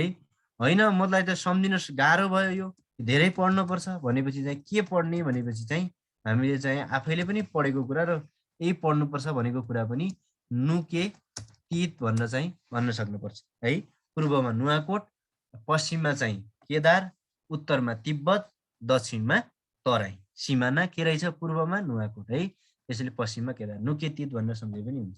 अब सिमरनगढको सिमाना कहाँ भनेपछि यसको चाहिँ पूर्वमा त्यस्तै ऐकै, पूर्वमा तपाईँको सप्तकोशी है त। सिमाना कुरा गर्दैछु है म त्यति बेलाको, सप्तकोशी। तपाईँको पश्चिममा कुरा गर्ने हो भनेपछि साग भनेपछि गण्डकी है। र त्यसपछि उत्तरमा है पहाड, दक्षिणमा यो त ठ्याक्कै सजिलो छ, दक्षिणमा तराई है त। यति कुरा चाहिँ जान्नु है। अब यो के छ? साग पहाडमा हरियो छ भनेर भन्न पनि सकिन्छ। र तराईको पनि कहाँ हो? हरिहर क्षेत्र भनेर भन्छ है। दक्षिणमा चाहिँ तराईको पनि हरिहर क्षेत्र भनेर भन्छ। तराईको कहाँ भनेर भन्यो भनेपछि हरिहर क्षेत्र भन्न चाहिँ साग पहाडमा हरियो छ भनेर सम्झिन सजिलो हुन्छ है त। त्यसै गरी यसको सिमाना चाहिँ पूर्वमा है भनेको नेपाल मण्डलको है टिस्टा नदी, टिस्टा नदी है। पश्चिममा हेर्नुहोस् है महाकाली, अनि उत्तरमा तिब्बत र दक्षिणमा तराई है। तिमतीत भनेर चाहिँ पढाएको थिएँ मैले। अब तपाईँहरूले बिर्सिनुहुन्छ भने सजिलो हुन्छ भने त कुनै अप्ठ्यारै भएन है त। के रे सूत्र? तपाईँले सजिलोको लागि टिम तीत भनेर चाहिँ सम्झिन सक्नुहुन्छ भनेर चाहिँ मैले तपाईँहरूलाई जोडेँ है। कसको नम्बर बढी आउँछ त्यो सेभ गर्ने अथवा कसरी हुन्छ यो अहिलेसम्म सोधेको चाहिँ छैन सिमाना, अरू चाहिँ सोधै छ है। त्यसो भए प्रथम राजाको अब चाहिँ बोध ख्याल गर्नु पर्यो है। प्रथम राजा को भनेर भनिदियो भनेपछि अब सबैले थाहा छ, यो त नथाहा भने कोही पनि छैन, नागराज भनेको। अब त्यसपछि गएर अर्को चाहिँ हाम्रो चाहिँ यता सिमरनगढको प्रथम राजा को, त्यो पनि जसलाई थाहा छ, न्यान्यदेव है। र उताको चाहिँ कुनै स्पष्ट विवरणै छैन, भेटिँदैन पनि है त। त्यसपछि अन्तिम राजा, अन्तिम राजा हेर्नुहोस् है। अन्तिम राजा भनेको तपाईँको चाहिँ पृथ्वी चल्ल भनेर भने त्यसलाई पछि मल्ल नै ठरिदिएको थियो है। पृथ्वी पाल पनि हो भन्ने कतिपयले भने है। अब त्यो त हामीलाई थाहा छ है, थाहा तपाईँहरूले पनि थाहा पाउनु पर्यो। र त्यसपछि उसका चाहिँ कन्ना राज्यका अन्तिम राजा को हुन् भनेपछि तपाईँले यो त अझ बढी सबैले थाहा छ है, हरिहर सिंह भनेर चाहिँ, अथवा हरिहर देव पनि भनेर भन्छ, त्यो कुनै पनि समस्या भएन। अथवा चाहिँ हरिहर सिंह देव भनेर जनरली भन्छ, हरिहर सिंह देव है त। अनि त्यसपछि चाहिँ यताका को अन्तिम राजा भनेपछि उपत्यका नै छोडेर भाँडेकाले को स्पष्ट थाहा छैन भनेर चाहिँ त्यो पनि तपाईँले ख्याल गर्नु पर्यो है त। प्रथम राजाको कुरो पनि भयो र त्यसपछि अन्तिम राजाको कुरा पनि भयो। र त्यसपछि अर्को छ राजधानी है। राजधानी तपाईँको थियो जुम्लाको सिजा, जुम्लाको सिजा थियो, सिजा उपत्यकाको है त। कहिलेकाहीँ चाहिँ तपाईँ के हुन्थ्यो भनेपछि यिनीहरू चाहिँ आउँथे है। जुम्लाको सिजा नि भने दैलेखको दुल्लोमा आउँथे तर चिसोमा आउँथे, त्यही भएर स्पेसल राजधानी चाहिँ जुम्लाको सिजा भनेर चाहिँ भनिन्छ चाहिँ तपाईँको चाहिँ यो सिजा उपत्यकाको। सिमरनगढ भनेपछि अब बाराको सिमरनगढ भन्ने भइगयो, बाराको सिमरनगढ भन्ने भइसक्यो है। र त्यसपछि अर्को तपाईँको चाहिँ नेपाल मण्डला भनेपछि कहाँ हो भनेपछि चाहिँ यसको राजधानी भने चाहिँ ललितपुर, ललितपुर। कतिपयले भक्तपुर भन्छन्, भक्तपुर चाहिँ अस्थायी राजधानी बनाएको थियो है। यो कुरा चाहिँ तपाईँले ख्याल गर्नु पर्यो, राजधानी पनि यो रहेछ भन्ने चाहिँ। प्रथम राजा यो, अन्तिम राजा यो, राजधानी यो है। यति कुरा चाहिँ सरस्वती तपाईँले चाहिँ ख्यालमा गर्नु पर्यो। पछि यिनै 2224 आक्रमणको कारण टुक्रेर फरक फरक भयो, कोही 2200मा गए, कोही 2400मा गए भनेर चाहिँ ख्याल गर्नु पर्यो है त। यो भनेको के हो भनेपछि एउटा पूर्व मध्यकालको चाहिँ स्ट्रक्चर हो। त्यसपछि अब अर्को हामी भनेका छौँ उत्तर मध्यकाल है। उत्तर मध्यकाल तपाईले हामीले फेरि 3 भागमा बाँडेको थियौँ, त्यो अझ पनि थाहा होला है। त्यो 3 भाग के हुन् भनेपछि बाइसे राज्य है, त्यसपछि 24 राज्य है, अर्को चाहिँ पूर्वको सेन राज्य। यति चाहियो है। उत्तर मध्यकाललाई फेरि कति भागमा बाँड्ने रहेछ? 3 भागमा बाँड्ने रहेछ। एउटा चाहिँ तपाईको रहेछ 22 राज्य, एउटा 24 राज्य, एउटा पूर्वको सेन राज्य। अब 22 राज्य र 24 राज्य मध्ये एउटा याद गर्नु पर्यो। किन दिहाएका मध्ये कुन 22 मा पर्छ है, अथवा दिहाएका मध्ये कुन 24 मा पर्छ भनेर क्वेशन सोधै छ। तपाईलाई अहिले मात्र हैन, धेरै पटक सोधेको क्वेशन हो त्यो। दिहाएका मध्ये कुन 22 मा पर्छ र कुन चाहिँ 24 मा पर्छ भनेर चाहिँ तपाईले पनि त यो 22 मा पर्छ, यो 24 मा पर्छ भनेर याद गर्नु पर्यो। अब त्यो मध्ये एउटा 22 मात्रै याद गरे मात्रै अथवा 24 मात्रै याद गरे पनि तपाईले याद भइहाल्छ, यो सहजै याद हुन्छ। कि चाहिँ 24 मात्रै याद गर्ने, कि चाहिँ 22 मात्रै याद गर्ने। र पहिला त्यसो भए 22 याद गरौँ। 24 किन भन्दा 22 याद गरे 24 त्यसै हुन्छ। ल 22 गरौँ है। सूत्र के गर्यो भनेपछि हेर्नुस् है, म सूत्र याद गर्नुस् है। खुमासँग अरु सारा थालरा भनेपछि अरु सबै खुमासँग लागे जब दड। ल यति परियो भनेपछि 22 राज्य कण्ठ। 22 मात्र हैन, 24 पनि कण्ठ। सूत्र के रे?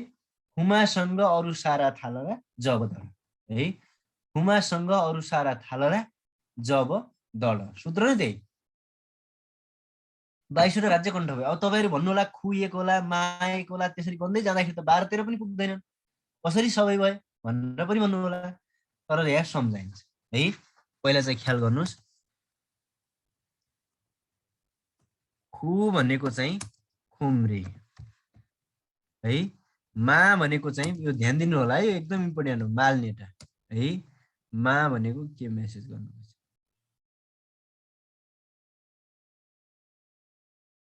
ल स्क्रिनशट गर्न दिनु भन्ने चाहिँ दिइरहेको छु है। खुमासँग अरु सारा थालरा भनेर भनिएको छ। खु भनेको खुम्री, मा भनेको मालनेटा है, स भनेको सल्यान। अहिले त सल्यान र मालनेटा एउटैमा छ, त्यति बेलाको सल्यान। ग भनेको गलुन, गलुन है त। अनि त्यसपछि खुमासँग अ भनेको चाहिँ अब तपाईले सबैले थाहा छ है। अब के हो अ भनेपछि? अब अ भनेको त केही न केही होला। अब के होला, अरु के होला र? अछाम त हो नि है। खुमासँग अरु भनेको चाहिँ रुकुम हो, रुकुम। अरु सा भनेको सान्नी हो, सान्नी है।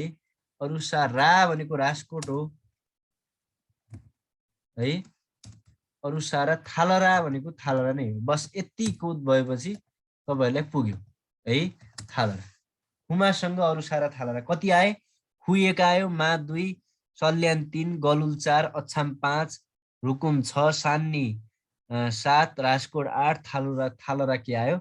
9। अरु के हो त त्यसो भए जब दड भनेपछि? हेर्नुस् है, अब चाहिँ हेरेर कन्सेप्ट हेर्नुस् है, बहुत ख्याल गर्नु।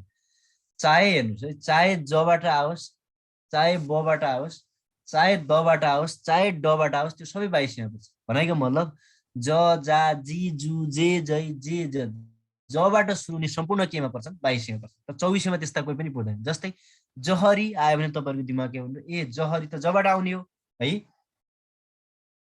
यो चाहिँ 22 मा हो भनेर चाहिँ तपाईले 22 राज्यमा लेखिदिन सक्नुहुन्छ। त्यसैगरी मानौं चाहिँ तपाईको चाहिँ जिहारी आयो मानौं है, ए जी भनेको चाहिँ मेरो हो है त, त्यसैले म हेरिदिन्छु। अथवा त्यसरी पनि तपाईलाई पछि सजिलो हुन्छ भनेर चाहिँ अहिले चाहिँ खुमासँग अरु सारा थालरा भनेर सम्झिने। चाहे जजा जिजी जो जै जेबाट नाम सुरु गरोस् त्यो 22 मा। जस्तै तपाईको चाहिँ बोक्टान आयो भने बोबाट सुरु भयो, ए भइगयो के त्यो है, त्यो 22 मा गर्ने है। द भने अब त कुनै आयो अर्को केही आयो है, ड भनेको त्यस्तै आउला। त्यसैले खुमासँग अरु सारा थालरा जब दड भनेर सूत्र सम्झियो भने बाँकी चाहिँ चाहे जबाट आओस् चाहे बीबाट आओस् त्यो मान्छे एउटै गनिन्छ। चाहे बबाट आओस् चाहे दबाट आओस् मान्छे एउटै गनिन्छ। त्यसैले मान्छे एउटै गन्नुको अर्थ जिल्ला एउटै गन्नु हो है, र त्यसैले एउटै जिल्ला हो। र 22 राज्य अन्तर्गत कतिवटा पर्छन् भनेपछि 22 पर्छन्। कुन कुन भनेपछि एउटा खुम्री भइसक्यो, एउटा मालनेटा भइसक्यो, सल्यान भइसक्यो, गलुल भइसक्यो, अछाम भइसक्यो, रुकुम भइसक्यो। मैले भनिसकेँ एउटै नाम भएपछि एउटै व्यक्ति गनिन्छ, एउटै व्यक्ति भनेको एउटै जिल्ला हो है। खुमासँग अरु सारा थालरा जब थालरासम्म सूत्र याद गर्ने। खु भनेको खुम्री, मा भनेको मालनेटा, सल्यान, गलुल, अछाम, रुकुम यसरी जाने। तर जब दडको चाहिँ याद नगर्ने। चाहे जबाट आओस्, चाहे बबाट आओस्, चाहे दबाट आओस्, चाहे डबाट आओस् है, जेसुकै आए पनि त्यो 22 मा, त्यो कुनै 24 मा पर्दैन। मानौ डोटी आयो भने ए डबाट, डुबाट आयो, त्यो कहाँ पर्छ 22 है। अथवा त्यस्तो दिक्तेल आयो भनौँ है, ए त्यो दिक्तेल कहाँ आयो 22, जोहरै आयो ल, ए जबाट ज जाति 22 है। यसैले मैले भन्न खोजेँ ज जा जी बबा बिबु बेबै ददा दिदी दुदै दे डडा है डिडी डु डै डे डौ हो, यी सम्पूर्ण जब दडबाट जे सुके आउन् ती सबै 2200मा पर्छन् भन्नु। अब कुन चाहिँ 2200मा पर्छ भनेर क्वेसन सोध्छ, 2400मा त यो हो भन्ने थाहा भइहाल्छ, यी बाहेक सबै 2400मा है। यति कुरा चाहिँ तपाईँले ख्याल गर्नु ल। यो जब दडको कन्सेप्ट नबुझेको कोही हुनुहुन्छ त्यहाँ मलाई उ गर्नु त, मेसेज गर्नु त, जब दड अलिक गाह्रो भयो, बुझिसक्यो भने धेरै सजिलो हो। ल भन्नुहोस् त, खोइ त कसैले भन्नु, सबैले बुझ्नु भएको छ जब दडको कन्सेप्ट?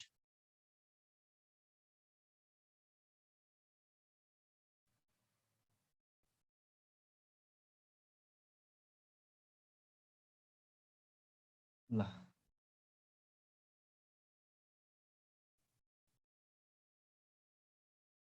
भयो है त जब दडको कुरा पनि, कुन 2200मा पर्दो रहेछ कुन 2400मा पर्दो रहेछ, अब त सजिलै बुझिन्छ नि है।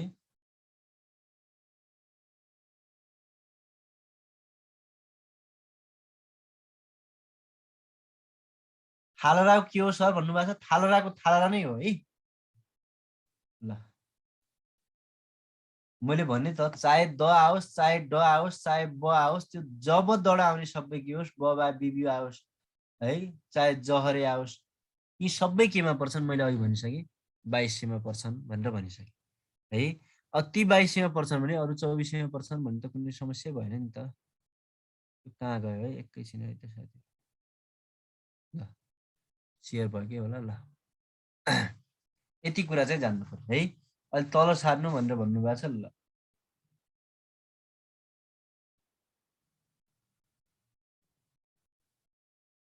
ल यति चाहिँ जान्नु पर्यो, 2200 राज्यमा खुमासँग अरू सारा थालरा जब दड भनेको मतलब के हो, चाहे जबाट आओस् चाहे बबाट आओस् चाहे डबाट आओस्, त्यो सबै केमा पर्छ 2200मा पर्छ भनेर भनेको क्या है। 2400मा त त्यो बाहेक अरू 2400मा पर्छन् भन्ने भइगयो है। 2400को यादै गर्नु परेन, पूर्वको सेन्डा चाहिँ हामी छुट्टै पढिहाल्छौँ है। यति कुरा चाहिँ तपाईँले आफै पनि दिमागमा राख्नु पर्यो र भन्न पनि सक्नु पर्यो। अब हामी अर्को पढौँ, पूर्वको सेन राज्य। ल धेरै ढिलो नगरौँ है त।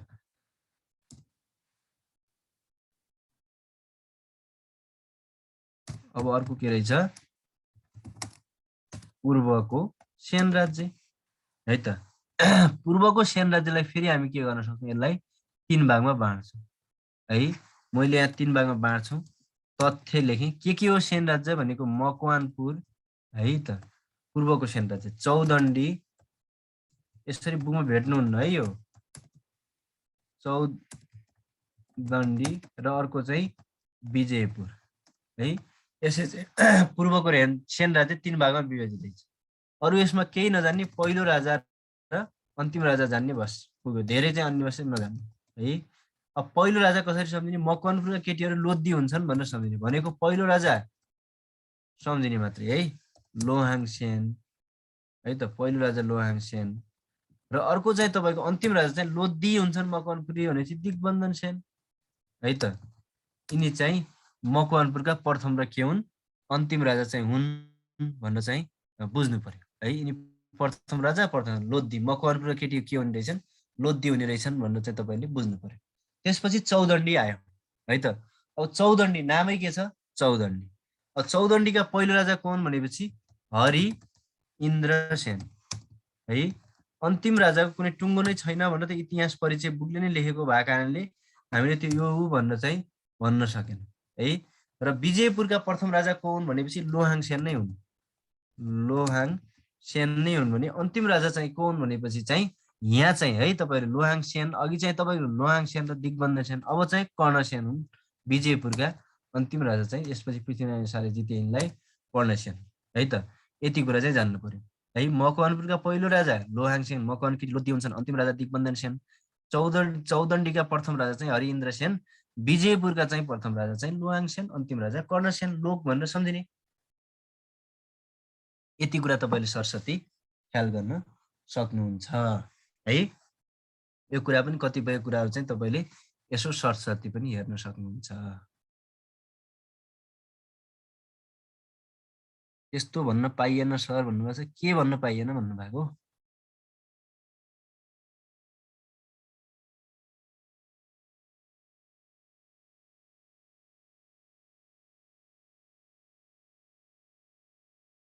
ल बुद्धि भन्नुभयो होला, यो त सिकाएको न हो। लोधी साँच्चै हुन्छन् भनेर भने होइन क्या, फेरि कति भन्ने लाग्ला। Go ahead. अलिकति स्ट्रगल गर्नुपर्ने छ है साथीहरू, अलिकति स्ट्रगल भनेको कुरामा है। ल फेरि आज कस्तो भयो, अब यस्तो भयो कि अलिकति म पनि आफै पनि अस्वस्थ भएको कारणले हिजो एक दुई दिनबाट आज त अलिक ठिकै छ हिजोभन्दा। अझ त्यही भएर चाहिँ अलिकति यहाँ मैले भन्दै गर्दाखेरि चाहिँ ख्याल चाहिँ गर्नु होला, मैले भनिरहेको छु है। दुवैमा लो आङ्सेन है, दुवैमा लो आङ्स है। मकवानपुर र केटी लोधी हुँदैन नभन्नुहोस्, अब नो होला नि त, मैले कहाँ होइन भनेको छु त, बुझाउनलाई मात्रै भने हो कि, अन्यथा नलिनु न। यो काण्ड भए जस्तो नगर्नु न। एकचोटि पोखरा गएको, के अरे 2 नम्बर प्रदेशमा जनकपुरमा पढाउन गएको, त्यहाँ चाहिँ मुख्यमन्त्रीलाई मुखमन्त्री भनेर भन्दा रहेछन्। अनि उहाँले चाहिँ ल एउटा लेखनको गर्नुहोस् भनेर लेखनको एउटा चाहिँ क्वेसन दियो, चाहिँ 7वटा प्रदेशको मुख्यमन्त्रीको नाम लेख्नु नि त भनेर भनेको। उहाँले चाहिँ सबैमा यो 1 नम्बर प्रदेशको मुख्यमन्त्री, 2 नम्बर प्रदेशको मुख्यमन्त्री लेख्नु भएको थियो।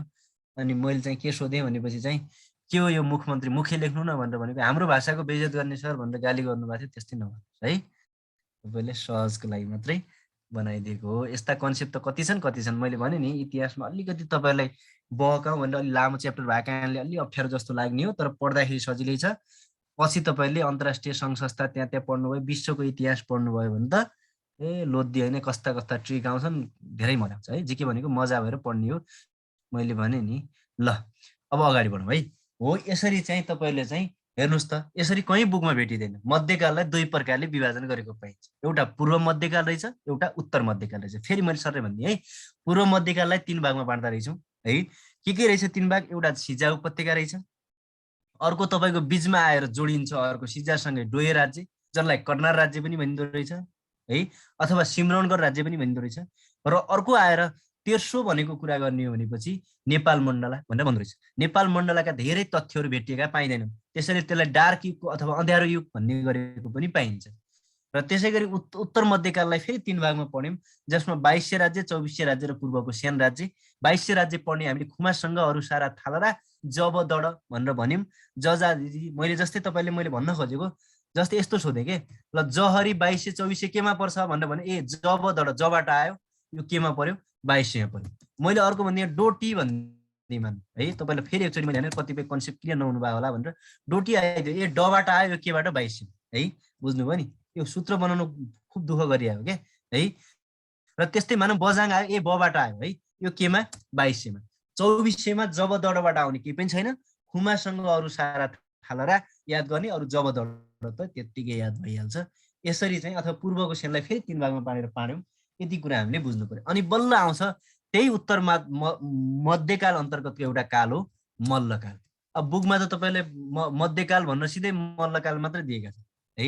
अब जस्तै दर्ना आयो, दर्ना 2200 है, जब दड है, ओ भन्दा पनि ब ओ जे आओ सकभर ब नै ख्याल गर्नुहोस् है।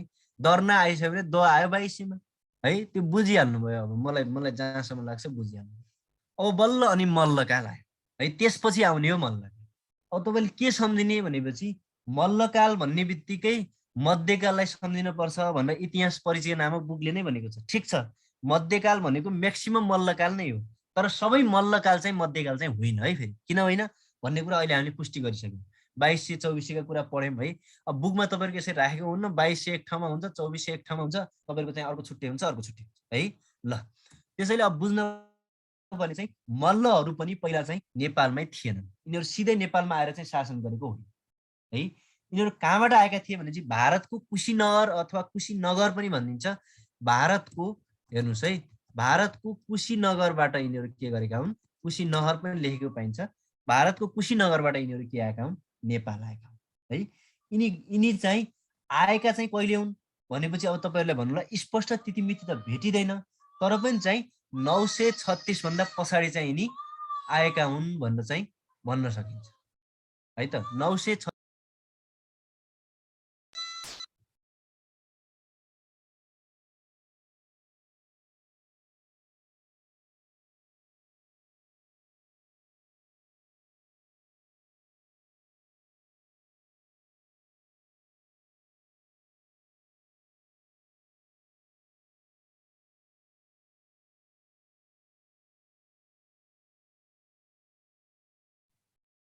ल है त साथीहरु अलि डिस्टर्ब भयो। अब मैले भने नि छुट्टै उता लिएर बस्न पाएको छैन, बस्दैछु है, म्यानेज गर्दैछु अर्को रुमको लागि। ल हेर्नुस् है, भारतको यिनीहरू कहाँबाट आएका रहेछन्? कुशीनगरबाट है। भारतको कुशीनगरबाट आएका रहेछन् मल्लहरू र यिनी कहिले आएको स्पष्ट विवरण चाहिँ भेटिँदैन। तर हामीले पनि हिजो नै पढेको 936 देखि 1825 सम्मको अवधिलाई चाहिँ मध्यकाल वा मल्लकाल भन्छौँ भनेर पढेको कारणले गर्दा 1825 सम्मकोलाई है मध्यकाल भन्छौँ भनेर पढ्दै गर्दाखेरि गर्दा 936 को आसपासभन्दा पछाडि आएको भनेर चाहिँ नेपाल परिचयमा चाहिँ लेखेको पाइन्छ। यिनीहरूले चाहिँ 13औं देखि 17औं शताब्दी 13 देखि 17 सम्म भनेर सम्झिने 13 17 सम्झिने 13औं देखि 17औं शताब्दीसम्म यिनीहरूले के गरेका थिए? शासन। कसको? 13 देखि 17 सम्म 13 17 सम्म चाहिँ शासन गरेका रहेछन् यिनीहरूले 13औं देखि 17 सम्म है त। यी सुरुमा साथीहरू गण्डकी प्रदेशमा भित्रिएका थिए। यो क्वेसन एकचोटि खरदारलाई सोधेको क्वेसन है। सुरुमा चाहिँ यिनीहरू चाहिँ गण्डकी प्रदेशमा भित्रिएका थिए अथवा चाहिँ पूर्वी हुँदै पश्चिमतिर यिनीहरू विस्तारै गरेका थिए है। नेपालमा व्यवस्थित राजतन्त्र है, एकदम व्यवस्थित राजतन्त्रको सुरुवात गर्ने काल भनेर पनि मल्लकाललाई चिनिन्छ। र मल्लकाललाई चाहिँ तपाईँहरूको चाहिँ हामीले पढ्दै गर्दाखेरि कलाका दृष्टिले कलाको उत्कृष्ट काल भनेर पनि हामीले मल्लकाललाई चाहिँ भन्छौँ है त। कलाको उत्कृष्ट काल कुन हो भनेर क्वेसन सोध्यो भने मल्लकाल। तर मैले हिजो अझ पनि भनिसकेको छु, कलाको विकास कुन कालमा भएको भनेपछि लिच्छवी कालमा चाहिँ नबिर्सिनु होला है। किन लिच्छवी कालमा भनेको भनेपछि मैले हिजो पनि जोड दिएको छु, त्यसैले त्यसलाई स्वर्णयुगको भनियो भने एउटा कारण नै दिएको छु, म त्योभन्दा बढी अहिले भन्नु है। र यिनीहरूको चाहिँ संयुक्त राजधानी चाहिँ संयुक्त राजधानी चाहिँ भक्तपुरमा थियो है त। भक्तपुरमा थियो, यो चाहिँ ख्याल गर्नु होला। मल्लकालको संयुक्त राजधानी चाहिँ भक्तपुरमा थियो भन्न चाहिँ ध्यान दिनु पर्ला है। यिनीहरूले जनरली हिन्दू धर्म मान्थे र यिनीहरूले हिन्दू धर्मभित्रको पनि शैव सम्प्रदायलाई बढी जोड दिन्थे। भनेको मतलब भोलि इक्जाममा कुन धर्म मान्थे भनेपछि हिन्दू धर्म पनि टिक्लाउने र सम्प्रदाय कुनलाई मान्थे? शैव।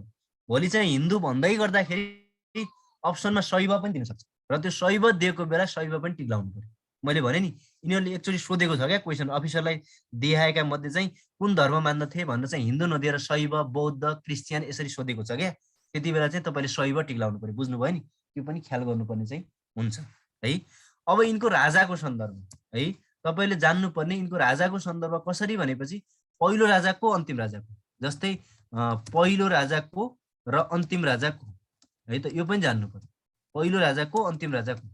अब ख्याल गर्नु पर्यो, जहिले पनि सम्झिने यसमा चाहिँ पहिलो राजा त जोसुकैले पनि भन्छ है, अरिमल्ल है, यसलाई अरिदेव मल्ल पनि भन्छ है। फेरि चाहिँ नजुक्किनु होला, अरिदेव मल्ल पनि भन्छ। अन्तिम राजा त यही भन्न मिल्दैन, किन? काठमाडौँ, भक्तपुर र पाटन, अथवा चाहिँ जनरली भन्ने भने कान्तिपुर, भातगाउँ र पाटन गरी 3 ठाउँमा विभाजन भएको थियो नि त। एच्छेम मल्लले चाहिँ आफ्नो छोराहरूलाई अंशस्वरूप राज्य विभाजन गरेका थिए। त्यसैले काठमाडौँका छुट्टै छन्, भक्तपुरका छुट्टै छन्, त्यो पछि हामी एच्छेम मल्लको बारेमा पढ्छौँ। ललितपुरका छुट्टै छन्। त्यही भएर चाहिँ तर भोलि इक्जाममा संयुक्त रूपमा अन्तिम मल्ल राजा कोन भनेपछि भन्न चाहिँ पाइन्छ है। संयुक्त रूपमा अन्तिम मल्ल राजा चाहिँ एच्छेम मल्ल चाहिँ हुन् है, किन भन्दा यिनले पछि विभाजन गरेका।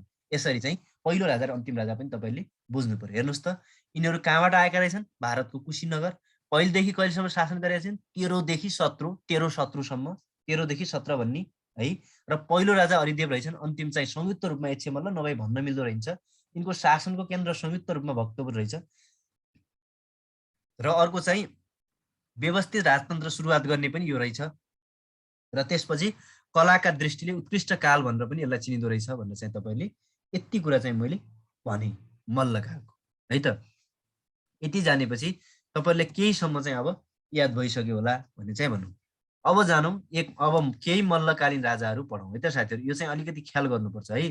केही मल्लकालीन राजाहरू, केही मल्लकालीन राजाहरू। एकमा भनौँ हामी जय स्थिति मल्ल। ल इम्पोर्टेन्ट मात्रै पढ्छौँ है। जय स्थिति मल्ल एकदम इम्पोर्टेन्ट छ साथीहरू है। जय स्थिति मल्ल, नामै जय, नाम जय काम खतम, नाम जय काम खतम। सम्झिने अझ भन्दैछु, नाम जय काम खतम। किन खतम? अब जय स्थिति भन्यो किन खतम? महिलाको थर पुरुषको थरमा बदल्यो है, पुरुषको थरमा बदल्ने काम गर्यो। नाम सही काम खतम है। किन? के भयो हजुरलाई भनेर भने के भएको छैन है। ल महिलाको थर पुरुषको थरमा बदल्ने है, महिलाको थर चाहिँ पुरुषको थरमा बदल्ने जय स्थिति मल्ल। ल अर्को सम्झिनु पर्यो, फेरि यिनले महिलाको थर पुरुषमा बदल्ने, त्यही भएर नराम्रो भयो। फेरि यिनले चाहिँ कतिपय चाहिँ शिक्षा पनि व्यवसाय बनाइदिए भनेर, हुन चाहिँ राम्रो हो तै पनि भन्न है, नराम्रो भनेर पढिरहेको छौ नि। व्यवसायिक शिक्षाको सुरुवात गर्ने है, व्यवसायिक शिक्षा। मैले भने महिलाको थर पुरुषमा कहीँ गर्ने सत्य राम्रा हुन्छ त हुँदैन नि। र त्यसपछि यिनले के भन्थे भनेपछि जग्गालाई हेर्नुहोस् त अब्बल दोयम सिम र चाहार गरी 4 प्रकारमा विभाजन गरेको। हेर्नुहोस् त नराम्रा भयो कि भएन? किन नराम्रा भयो भनेपछि जग्गालाई अब्बल दोयम र सिम गरेर चाहिँ 4 प्रकारमा चाहिँ विभाजन गरेको। राम्रा भयो त यिनी? भएन नि, नराम्रा भयो। हेर्नुहोस् त त्यसै नराम्रा भयो। किन? अहिले जग्गाको मूल्य बढ्या बढेपछि सम्झिनलाई भन्दैछु है म, त्यो राम्रो हो स्थिति। तर मैले यहाँ तपाईँलाई सम्झिनलाई के भन्दैछु भनेपछि चाहिँ अघि पनि भन्दै, जस्तै पहिला चाहिँ जय स्थिति, नाम जय काम खत्तम। किन? महिलाको थर पुरुषको थरमा बदल्ने, यो त खत्तमै काम हो। त्यसपछि व्यवसायिक शिक्षाको सुरुवात गरे। किन व्यवसायिक शिक्षालाई व्यवसाय बनायो भन्ने? व्यवसायिक शिक्षा भनेको राम्रो हो है। फेरि लेखनमा तपाईँले चाहिँ शिक्षाको लेखनमा पनि पछि चाहिँ सरले पढाउँदा गर्दै भन्नुभयो होला, शिक्षा व्यवसायिक आधुनिक प्रविधि मैत्री बनाउनु पर्यो भनेर। हो, त्यसैले चाहिँ व्यवसायिक भनेको चाहिँ राम्रो हुन चाहिँ, तर पनि यहाँ मैले नराम्रो भन्दैछु। यसलाई सम्झिनु। जग्गालाई चाहिँ हेर्नुहोस् त, अहिले काठमाडौँको जग्गा यति महँगो, भक्तपुरको यति अझ सस्तो, ललितपुरको यति सस्तो, गाउँका अझ सस्तो किन भन्नु पर्थ्यो? यसरी एकचोटि क्वेसन सोधेको छ है। अब्बल भनेको सबैभन्दा राम्रो, दोयम भनेको अलिक कम राम्रो, सिम भनेको अझ कम राम्रो, चाहार भनेको एकदम कम छ। यसरी चाहिँ 4 प्रकारमा विभाजन गरे, त्यसैले यिनी नराम्रा हुन् भन्न चाहिँ सम्झिने है। र अर्को यिनले के गरिदिए भनेपछि जग्गा धनीलाई के गरिदिए? तै भनिदिए। सम्झिने तै तर तल्सी। हेर्नुहोस् त, धनीलाई चाहिँ तपाईँ भन्नुपर्ने तै भनिदिए, अथवा हजुर भन्नुपर्ने तै भनिदिए। र जग्गा कमाउनेलाई चाहिँ, अझ जग्गा कमाउने आफू थियो, आफूलाई मै हुँ भनेर भन्छन्, फेरि मोही भनिदिए। सम्झिने है, सम्झिने। जग्गा धनीलाई तै भने रहेछन्, त्यही भएर नराम्रा। आफूलाई चाहिँ जग्गा कमाउनेलाई चाहिँ मोही भने रहेछन्, त्यही भएर पनि नराम्रा। अर्को चाहिँ पनि सम्झिने है। र यिनले साथीहरू यस्तालाई कसैले पनि चाहिँ मन पराउँदैन जस्तो लागेर यिनले चाहिँ छुट्टै बनाइदिए। के गरिदिए भनेपछि राजघरानाको, अथवा राजघरानाको है त, राजघरानाको दाह संस्कारको बेला दीपक राग है, अहिले दीप राग पनि भनेको पाइन्छ है, केही फरक पर्दैन। र सर्वसाधारणको दाह संस्कारको बेला कहाल नामक बाजा बजाउने चलन। यो 2-3 पटक सोधेको छ है, बाजा बजाउने चलन चलायो। हेर्नुहोस् त, यिनी राम्रा भयो त नराम्रा भयो? किन? हेर्नुहोस् त, अनि सबैको लागि एकै बाजा बजाए हुन्थेन र? सर्वसाधारणको बेला दाह एउटा बजाउने रे, अनि अर्कोको लागि कहाल बजाउने। अब तपाईँहरू कसरी सम्झिनु होला भनेपछि सुन्नुहोस् है साथीहरू। राजघराना भनेपछि दीपक राजगिरी भनेको अलिक धनी मान्छे हो, र त्यहाँ दीपक सम्झिने, दीप राग पनि भनिदिन सक्छ। सर्वसाधारणले धेरै चाहिँ कहल हुन्छ, सर्वसाधारण धेरै मान्छे एकै ठाउँमा जम्मा भयो भने त भिडभाड हुन्छ, हल्ला हुन्छ, र त्यति बेला कहाल सम्झिने है। र यसरी चाहिँ तपाईँलाई सम्झिनका लागि सजिलो कुरा पनि म भन्दैछु है। र यसरी चाहिँ यिनी नराम्रो। र यस्तालाई कसैले पनि लभ गर्ने होइन। अब केटीहरूले चाहिँ झन् जयसँग लभै गर्ने होइन। जय स्थिति आइसक्यो यहाँ, यस्तो खतम, महिलाको थरै परिवर्तन गरे रहेछ है। र त्यसैले यिनलाई मलाई कोही लभ गर्दैन, कोही गर्न आइहाल्छन् कि भनेर लभ कुशको मन्दिर बनाए है त। लभ कुशको मन्दिर बनाउने पनि को रहेछन् भनेपछि यिनै रहेछन्। मलाई कसैले लभ गरिहाल्छन् कि भनेर है। त्यति मात्र होइन है, यिनले कुम्बेश्वर मूर्ति पनि बनाए, कुम्बेश्वर मन्दिर पनि बनाए है, कुम्बेश्वर मन्दिर पनि बनाए है। यो पनि एकपटक सोधेको छ है। लभ कुशको मन्दिर पनि बनाए, कुम्बेश्वर मन्दिर पनि बनाए, र जय बागेश्वरी मन्दिर भनेको सबैले थाहा छ होला, यो काठमाडौँ बस्ने साथीहरूलाई त है। देवपाटनमा छ यो दय बागेश्वरी स्कुल, के अरे सरी जय बागेश्वरी मन्दिर है। र त्यसपछि एकदमै उपलब्धिमूलक काम चाहिँ 1437मा मलाई कसैले बिहे गरेन भनेर चाहिँ लेखे भनेर भन्ने मानव न्यायशास्त्र नामक कृति लेखे भनेर चाहिँ सम्झिने है। मानव न्यायशास्त्र नामक कृति लेख्ने व्यक्ति कोन भनेपछि चाहिँ यिनै को रहेछन् भनेर भन्ने भने जय स्थिति मल्ल। यिनले त्यही चाहिँ 1437मा नै अर्को नाटक लेखेका छन्। यसलाई नाटकलाई भनिन्छ भैरवानन्द नामक नाटक पनि लेखेका थिए भनेर चाहिँ यति कुरा चाहिँ नाम जय काम खत्तम र यसरी चाहिँ तपाईहरु सम्झिन सक्नुहुन्छ है। यसरी सम्झिनु भने सजिलो पनि हुन्छ। ल जय स्थिति मल्लको यति भयो। ल आजलाई यति गरे साथीहरु, म धेरै भन्न है, अहिले म अलिकति काम पनि छ प्लस अरू पनि मलाई अलि सन्चो पनि छैन। आजलाई यति गरौँ, बाँकी भोलि गरौँला। भोलि सम्भवतः भ्याइएला, नभ्याए पनि लगभग पर्सि भ्याएर अर्को सुरु गर्ने गरी गरौँला। सम्भवतः भोलि भ्याइहाल्ला है। भोलि अलिकति हामी 7 बजे नै सबै जम्मा हुनु होला। 7 देखि सुरु गरेर भोलि 9 बजेसम्म अलि बढी तानौँला है। मैले भने नि आज अलिकति सन्चो पनि छैन, अलि काम गर्नुपर्ने पनि छ, बुकको काम। ल आजलाई यति गरौँ साथीहरु। केही भन्दै गर्दाखेरि मैले भने नि अलिकति अनलाइनमा समस्या के हुन्छ, बोल्दै गर्दा एकरो बोल्या हुन्छ, कहिलेकाहीँ निन्दाले पनि च्यापिन्छ। साच्चै भन्दा है। र केही बुझ्नु भएको छैन भने भनिहाल्नुहोस् है। बुझ्नु भएको छैन, पढाएको बुझ्नु भएको छैन भने म नभएको बेला पनि सरलाई भनिदिनु होला, अर्को सरले पढाउनु। त्यहाँ नाटकको बारेमा सोधेको सर एकचोटि। नाटक के पो हो? ए भैरवा यस्तो है, नान्द नामक नाटक लेखेका थिए। यिनले 1437 मा नै लेखेका हुन् है। मानव न्यायशास्त्र लगत्तै। 24 राज्य सोध्नु भएको छ। 24 राज्य पढ्नै पर्दैन भन्नु भएन? 24 पढ्नै परेन। तलका मैले अघि भने त, ल हेर्नुस्, तपाईले एउटा क्वेशन दिउँ। एकमा सोध्यम देहाएका मध्ये, हेर्नुस् है तपाईले, ल एउटा चाहिँ सोधिदिउँ। ल देहाएका मध्ये तपाईको जाजरकोट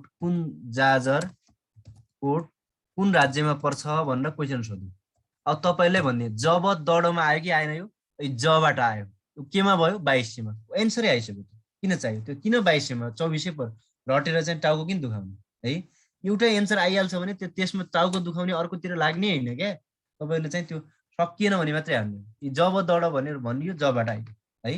अनि बाहेक जब दडमा नआउने चाहिँ खुमासँग अरु सारा थालरा भनेर भनेका छौँ हामीले है। यो कुरा चाहिँ ख्याल गर्नु पर्यो। सर हस्, धेरै धेरै धन्यवाद सर।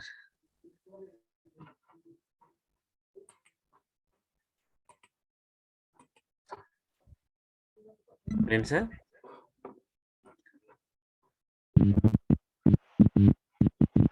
इन्द्र सर। हजुर हजुर। मय भने त्यो दहीबाट बनाउने मय हैन त? यो सरको यो क्लास सकेपछि आउँछ अनि पठाइदिन्छ है।